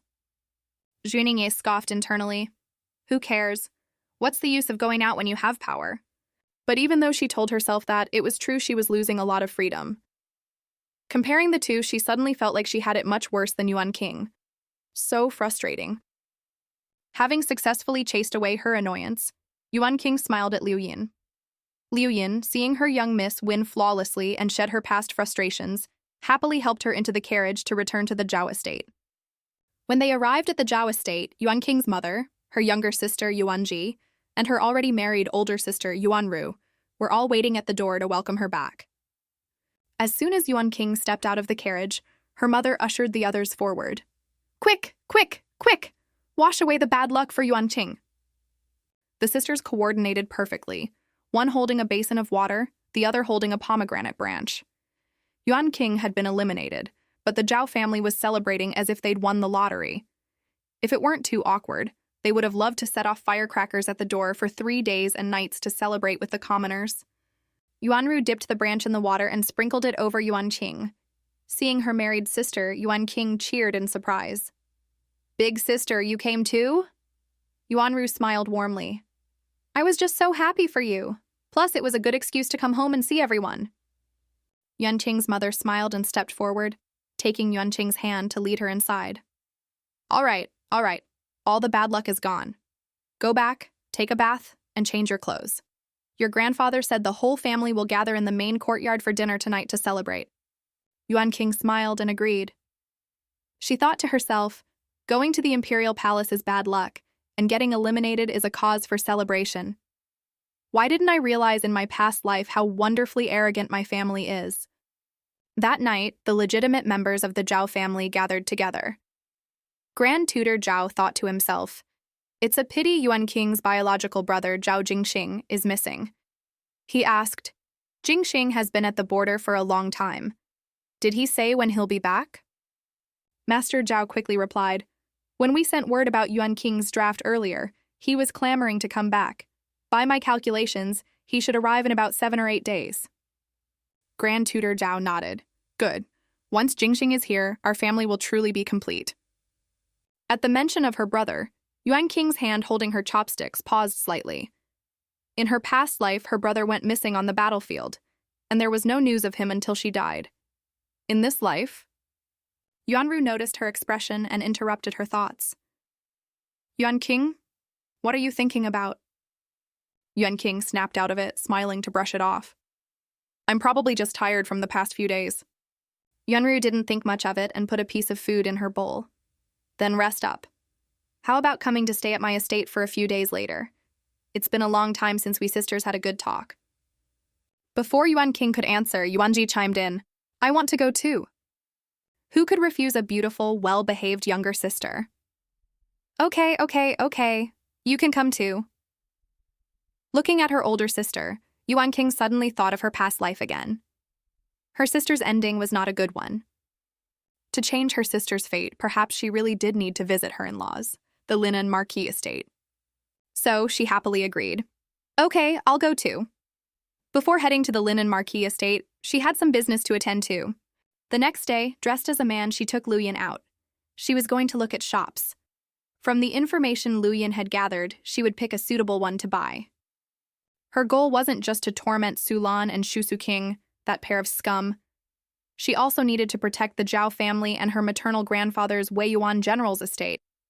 That meant becoming enemies with Emperor Mingan. Even if she couldn't drag him off the throne, she had to accumulate enough power to protect her family when danger arose. And the first step to building power was money. Right now, she had 30,000 taels of silver. She planned to use money to make money, turning it into 300,000, then 3,000,000. Yuanqing entered a shop and Liu Yin spoke to the manager who came to greet them. "I heard your shop is for sale. My young master is here to take a look." The manager immediately put on a welcoming smile. "Our shop is in a prime location and it's quite spacious.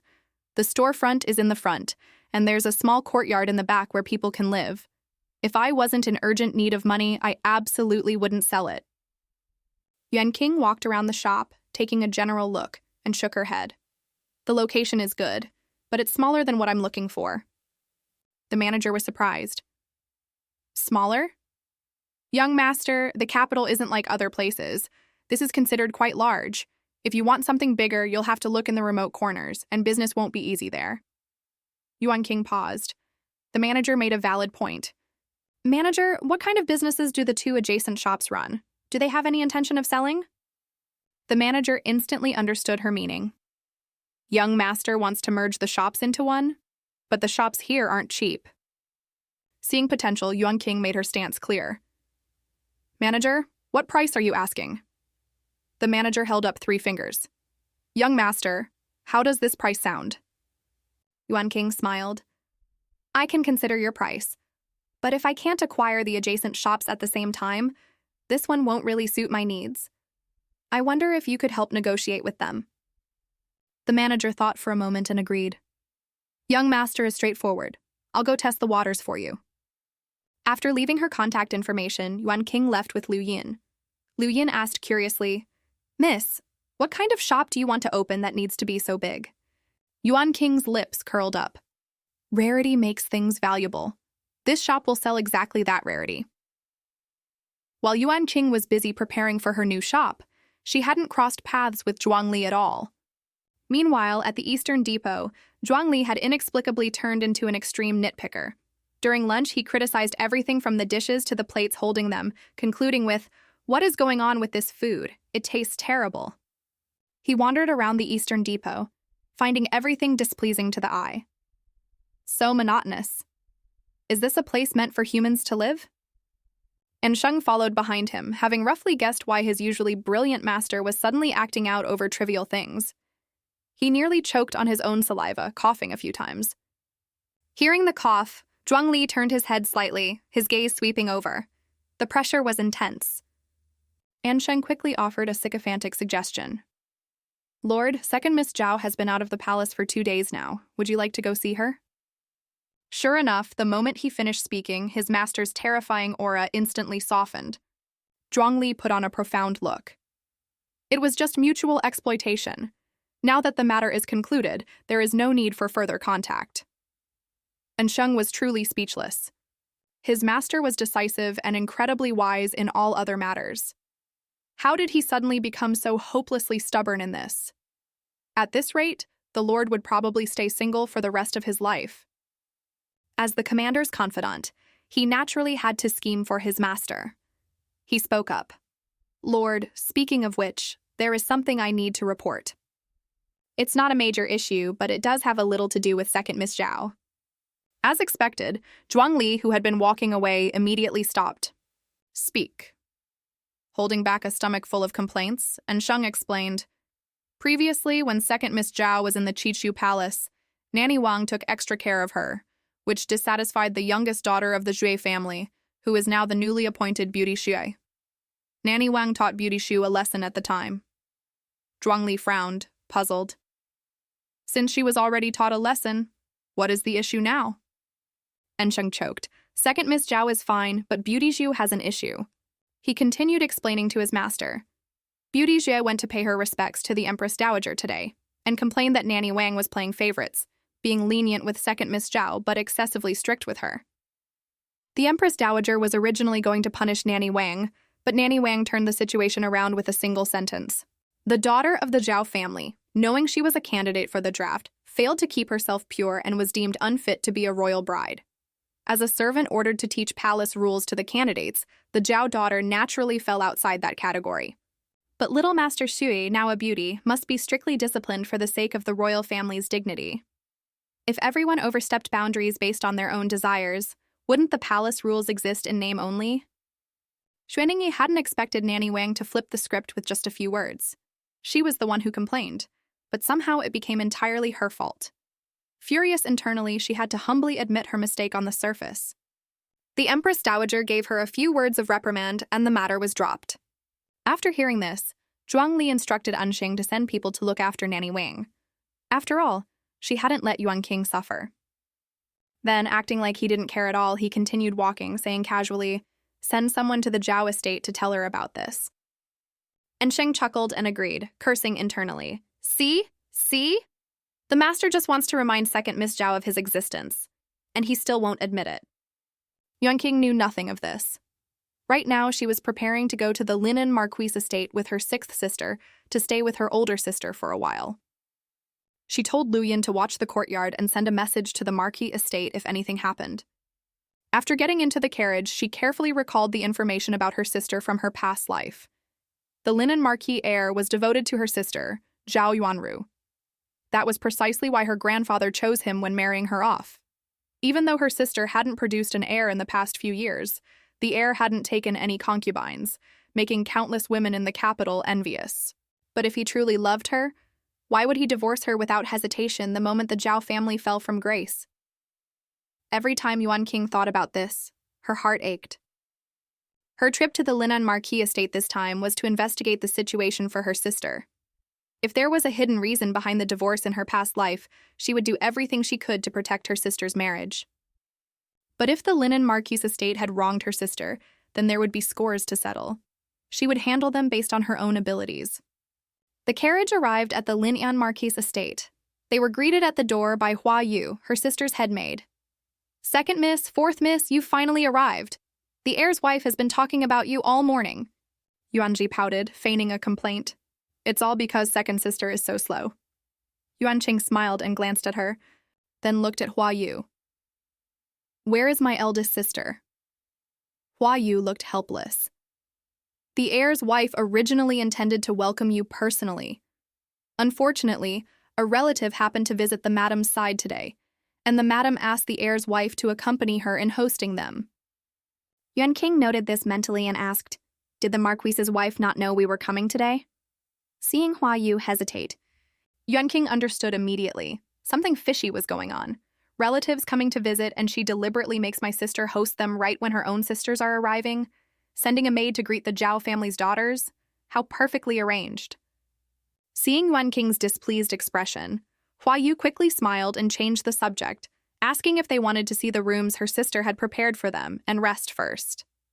Yuan King said, "My eldest sister's arrangements are naturally perfect, but since we are here at the Linen Marquis estate, we must definitely pay our respects to the Marquis's wife." Hua Yu paused for a moment, then smiled. "Of course. This servant will lead the way." Yuan King smiled faintly and followed her into the estate. Normally, with the frequent interactions between in-laws and this just being a private gathering of the younger generation, there was no strict need to formally greet the elders. But she wanted to see exactly what kind of honored guest was so important that the madam of the house required her daughter-in-law to stay and host, sending only a maid to welcome the Zhao sisters. In the parlor, the Marquis's wife was currently holding the hand of her cousin's daughter, Yang Xuening, beaming with joy. "You've grown so much. You're raised so beautifully. Your name is Xuening, right? It suits you perfectly." She then looked at Yuanru. "Yuanru, Xuening and her mother don't have a place to stay in the capital. They'll be staying at our estate for now. Have someone arrange it later." Yuanru didn't think much of it and smiled in agreement. The Marquis's wife then feigned regret. "Xuening, just stay comfortably at your aunt's house. In a few days, when your cousin has some free time, I'll have him take you around the capital. If only you could stay at your aunt's house forever, how wonderful that would be." She turned to Madame Yang. "Little sister, do you remember when you first gave birth to Xuening? I joked with you about arranging a marriage between her and Haoming. If he could marry Xuening, it would be a blessing for our whole family." Hearing this pointed remark, Yuanru furrowed her brow and cast a light glance at her mother-in-law. Wanting to find another wife for her husband right in front of her face? Her mother-in-law was truly something else. At that moment, a maid entered. "Madam, young madam, the two Miss Zhaos request an audience." Hearing this, Yuanru's smile became much more genuine. "My two sisters have arrived." She stood up and curtsied to the Marquis's wife. "Mother, I have some private matters to discuss with my sisters. Please allow me to excuse myself." A flash of displeasure crossed the Marquis's wife's face, but she said coolly, "Since they're already here, let them come in for a chat. Why are you in such a hurry to leave? Sit down." Yang Xuening clearly noticed the tension. Pretending to be curious, she asked, "Aunt, does sister-in-law have guests?" "Actually, we don't need sister-in-law to keep us company." The Marquis's wife's face lit up with a bright smile facing Yang Xuening. "It's just her sisters from her maiden family coming to stay for a few days. It doesn't matter." Yang Xuening understood. It seemed the Zhao girls didn't hold much weight in the eyes of the Linen Marquis's wife. Since they weren't a threat, she didn't say anything more. Yuan King, holding Yuanji's hand, followed the maid in. With a flat tone, Yuan King gave a brief curtsy. "Greetings, Madam of Linen Marquis." The Marquis's wife put on a fake smile and introduced the Yang mother and daughter. "These two are from the family of Grand Tutor Zhao. This is the legitimate daughter of the first branch, the only granddaughter of the Yuan general. And this is my daughter-in-law's biological sister." Yang Xuening had initially been jealous of Yuan King's background, but seeing the Marquis's wife's attitude, she felt confident. So what if your status is high? You still can't win the favor of the Marquis's wife. She sat still, refusing to move. Madame Yang discreetly tugged at her and shot her a warning glare. Only then did Yang Xuening reluctantly stand up and curtsy to Yuan Qing, calling out sweetly, Sister Zhao, I am Brother Haoming's childhood friend. We always played together when we were little." Hearing this deliberate comment, Yuanru frowned deeper. It seemed this woman was also intent on stealing her husband. After her rebirth, Yuan King had developed a keen eye for BS. Without hesitation, she mercilessly shot her down. Miss Yang is too polite. I cannot bear to be called sister by you. Yang Xuaning's hypocritical smile froze. Yang Xuaning looked pitifully at the linen marquis's wife for help. The marquis's wife felt Yuan King was being extremely disrespectful, but given Yuan King's background, she didn't dare offend her. She could only laugh awkwardly to smooth things over. Yuan King is just a bit serious. It will be fine once you get to know each other. Yuanru's brow furrowed. It was clearly Yang Xuaning who didn't understand the rules and tried to force a connection first. So how did it become her sister's fault? She wasn't about to let anyone bully her sister.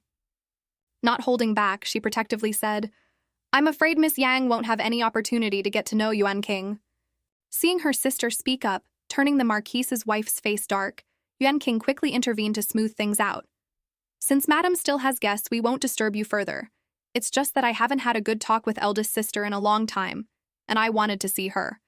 Until I've investigated matters clearly, I don't want eldest sister to ruin her relationship with the linen marquise estate because of me.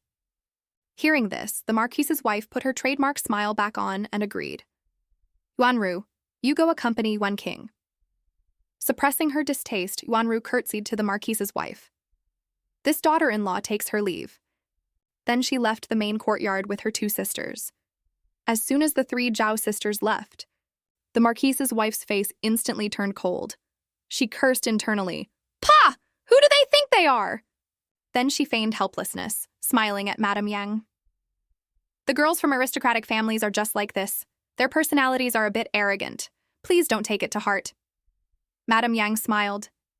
It's fine. It was Xuaning who reached too high. She knew exactly what was going on. She wanted to use the marquise's wife's affection for her daughter to secure a good marriage through the Lin Marquise estate's connections. But if it only meant marrying into the estate as a concubine, she wasn't interested. Meanwhile, Yuanru held each sister by the hand and asked with a smile, Didn't I send Hua Yu to pick you up? Why did you come here? Yuanqing answered, We had to observe basic etiquette. Yuanru glared at her. Do you really think I can't tell you we're just coming to back me up? Yuan King smiled, hooking her arm, and changed the subject. What's the deal with those two? At the mention of this, Yuanru's smile faded slightly. I've been married into the Marquis estate for 3 years without bearing a child. Of course she's anxious and wants to stuff people into your brother-in-law's courtyard. And now, a childhood friend comes visiting. Look at her, does she seem interested in his opinion? Traveling all this way to the capital, she definitely didn't come just to be a concubine. Yuan King immediately understood. It was mother-in-law versus daughter-in-law conflict. She asked, What does brother-in-law say? At the mention of her husband, Yuanru's face lit up with a smile again. He's not anxious. He said the eldest son should be legitimate. Mother tried to push people on him a few times before, but he sent them all back. Otherwise, she wouldn't have targeted someone she knew. But I'm honestly fine. My mother-in-law does things I don't like sometimes, but my husband treats me well. Besides, I'm a daughter of the Zhao family. How could I let them bully me? Yuan King believed her sister's words, but the events of her past life were still vivid. She couldn't feel entirely reassured and maintained a serious expression. Yuanru reached out and pinched Yuan King's cheeks. All right, stop frowning. I'm really living well. Tonight, the small kitchen prepared your favorite dishes. Hurry up and come with me. The three sisters, rarely reunited, chatted and joked for a while before returning to Yuanru's courtyard for some girl talk. Just as dinner was served that evening, the heir arrived. Seeing her husband, Yuanru smiled and went to greet him. You certainly know how to pick your timing. Any later, and we would have started without you. Lin Haoming, accustomed to his wife's teasing, smiled and replied, Then you should have eaten first. It won't taste good if it gets cold. He then greeted Yuan King and Yuan Ji. It's rare for you two to visit, and I don't have much to host you with. Just make yourselves at home. If you need anything, tell your eldest sister. Hearing this, Yuan Ji asked excitedly, Brother-in-law, can I sleep with eldest sister tonight? Lin Haoming shook his head and teased, That won't do. You can see her during the day, but you have to give her back to me at night. Yuanru's cheeks flushed red. Helplessly slapping his arm, she said, Go wash your hands. Lin Haoming didn't feel it compromised his dignity as the heir at all. He smiled, agreed, and went. Afterward, he sat beside Yuan Ru, constantly feeding her favorite dishes just as he always did, showing deep affection. The atmosphere was perfect. Just then, Nanny Wang, who served the Marquis's wife, arrived. "Young master, Madam requests you join her for dinner." The smile on Lin Haoming's face instantly vanished. "Can't you see I'm already eating? Tell her I'll accompany her another day." Hearing this, Nanny Wang didn't back down. She added sycophantically, "The Yang family's daughter from Yinju is here. Madam wants you to go see her. Since you're like brother and sister, you should at least act as a host." Hearing this, Yuan Qing's already decent mood immediately plummeted.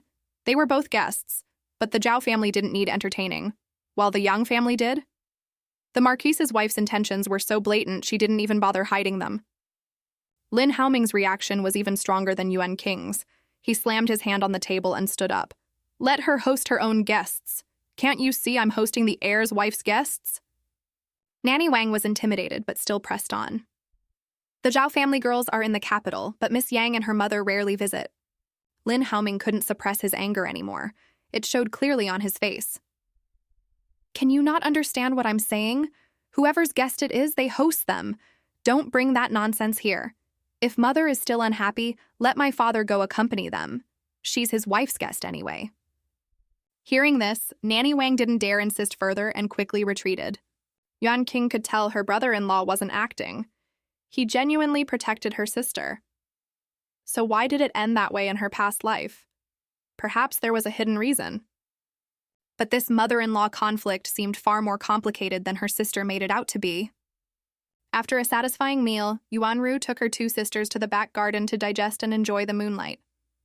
After strolling for a bit, she seated them in the central pavilion and instructed Hua Yu to fetch some snacks from the kitchen so they could eat while admiring the view. In the kitchen, Hua Yu was just about to head back with the snacks when a helper approached her holding 2 jugs of wine. "I have some peach blossom wine I brewed myself here. Would you like to prepare some for the young ladies?" Hua Yu smiled. "That sounds wonderful. Please grab some and prepare the warming tools as well. If the ladies enjoy it, there will surely be a reward for you." Yang Xuaning's maid happened to come to the kitchen for pastries and overheard this. As soon as Hua Yu left, she arrogantly ordered the helper, "My miss also loves peach blossom wine. Prepare some for her." The helper naturally knew a cousin miss had arrived at the estate, but compared to the daughters of the Zhao family, she really didn't think much of Yang Xuaning.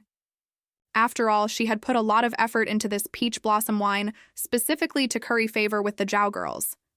She replied coldly, "I'm sorry, miss, but I brewed this peach blossom wine myself. This batch is strictly reserved for the most noble ladies. I cannot give it to your master." The maid was furious. Unable to see the flaw in her own attitude, she assumed the helper was just playing favorites. With a cold humph, she went back to tattle to Yang Xuaning. Hearing her maid's report, Yang Xuaning was so angry she nearly smashed her teacup. She ordered her maid to accompany her to the back garden.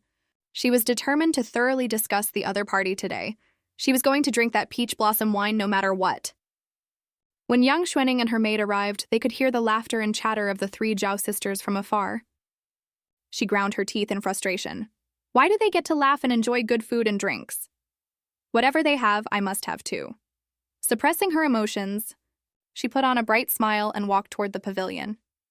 "Sister-in-law, Mrs. Zhao." Yuan Ru nodded slightly with a flat expression, considering that a greeting, and said nothing more. Seeing this, Yang Xuaning's smile stiffened. Aren't they going to invite me to sit? But remembering her goal, she shamelessly pretended not to notice their unwelcoming attitude. Smiling, she stepped forward and deliberately sniffed the warmed wine on the stone table. "Oh, it smells so good. Is this peach blossom wine?" Yuan Qing was quite annoyed by this girl whose eyes were full of calculation.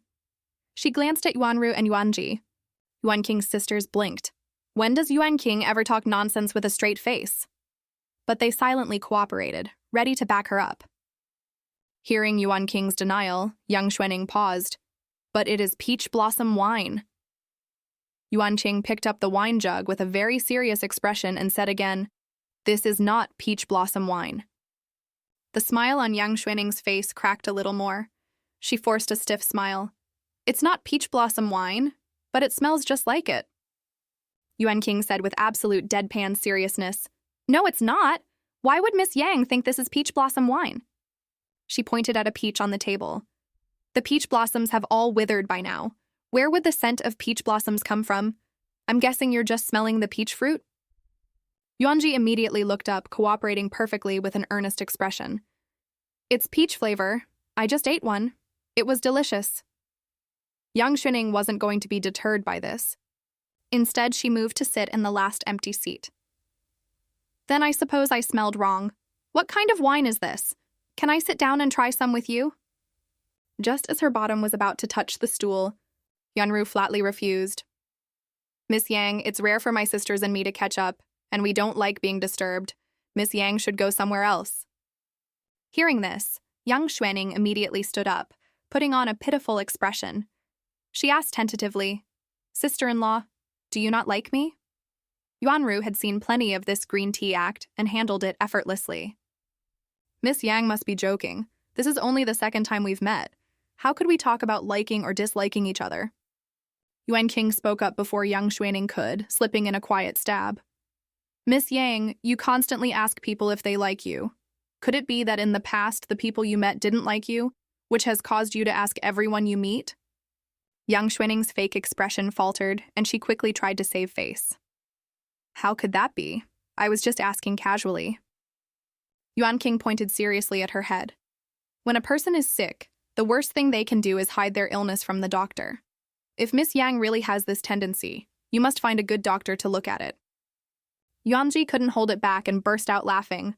Second sister has really mastered the art of insulting people without swearing. Yang Xuaning naturally caught Yuan King's sarcastic undertone, and her face turned red with anger. If her status wasn't so low and she couldn't afford to offend the Zhao family, she would have slapped her.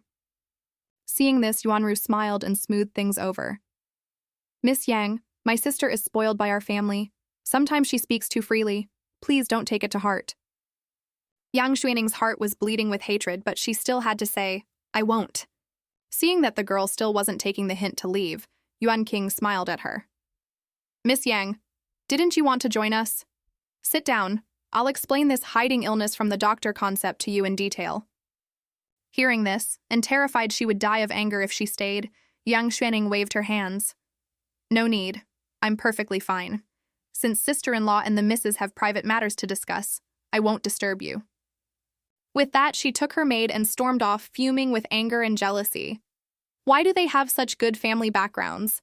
I can't even afford to offend them. It's infuriating. That bitch. After she left, Yuanru looked at Yuan Qing, both amused and exasperated. Yuan Qing, when did you learn how to choke people with your words? You were never like this before. Hearing this, Yuan Qing paused. Yes, why was she becoming more and more like him? Then she suddenly laughed, probably because he who lies with dogs gets fleas. Intrigued, Yuanru asked, which dog? The image of a certain figure she hadn't seen in a while flashed in Yuan Qing's mind. Naturally, it's that sharp-tongued commander, Zhuang Li. She gave the answer in her heart, but on the surface, she just smiled playfully and said, I'm not telling. Time flew by, and Yuan King had stayed at the Linan Marquis estate for 6 days. Today, she was preparing to say goodbye and return home. During these days, she noticed that her sister and brother-in-law had a very good relationship. Although the Linan Marquis's wife occasionally caused trouble, with Lin Haoming protecting her, Yuanru wasn't a weak pushover, so no major incidents occurred. The divorce in her past life likely had another underlying cause. For now, she could only take things one step at a time. Yang Xuaning was still keeping the Linan Marquis's wife company. Watching her cousin and cousin-in-law look so in love, she felt a stir in her heart. Xuaning sometimes really envies sister-in-law. She was only half telling the truth. What she envied wasn't Yuanru, but the fact that Yuanru had such a good background. The Linan Marquis's wife didn't hide her dislike for her daughter-in-law at all. What's there to envy? She still hasn't produced a child. She turned and took Yang Xuaning's hand, sighing. If only Haoming had married you back then. By now, I'd definitely be holding a chubby grandson. Yang Xuaning lowered her head shyly. It's a pity we can't do it all over again. Hearing this, the Linan Marquis's wife gently guided her. The Linan Marquis estate only has Haoming as the legitimate son. Homing's first child will undoubtedly be the little master of our estate, the future marquise. Yang Xuaning's eyes flickered. Originally, she just wanted to use the Linan Marquis estate's connections to find a good marriage. But with her status, even a good marriage wouldn't be that great. The marquise's wife's words pointed her in a clear direction. Without a good background, how else could she fight for the position of the future marquise's wife? I am absolutely going to be the commander's wife. After a few days without hearing any updates from his subordinate, Zhuang Li couldn't hold back and asked An Sheng, "The last time I had you send word to the Zhao estate regarding Nanny Wang, is there any new information?" An Sheng replied, "It just so happens that Miss Zhao is not at the Zhao estate. They said she went to visit relatives." Hearing this, Zhuang Li demanded that An Sheng go again today. An Sheng understood. The Lord was missing the Zhao girl. As a trusted confidant, the subordinate had to get things done perfectly. Just as he was about to agree, Chen Mo suddenly popped out, volunteering, "Lord, let me go. I'm fast on my feet." Zhuang Li thought for a moment and agreed. "Go quickly." Getting permission, Chen Mo vanished in the blink of an eye. And Sheng felt that ever since they met this second Miss Zhao, the people of the Eastern Depot were losing their minds one by one.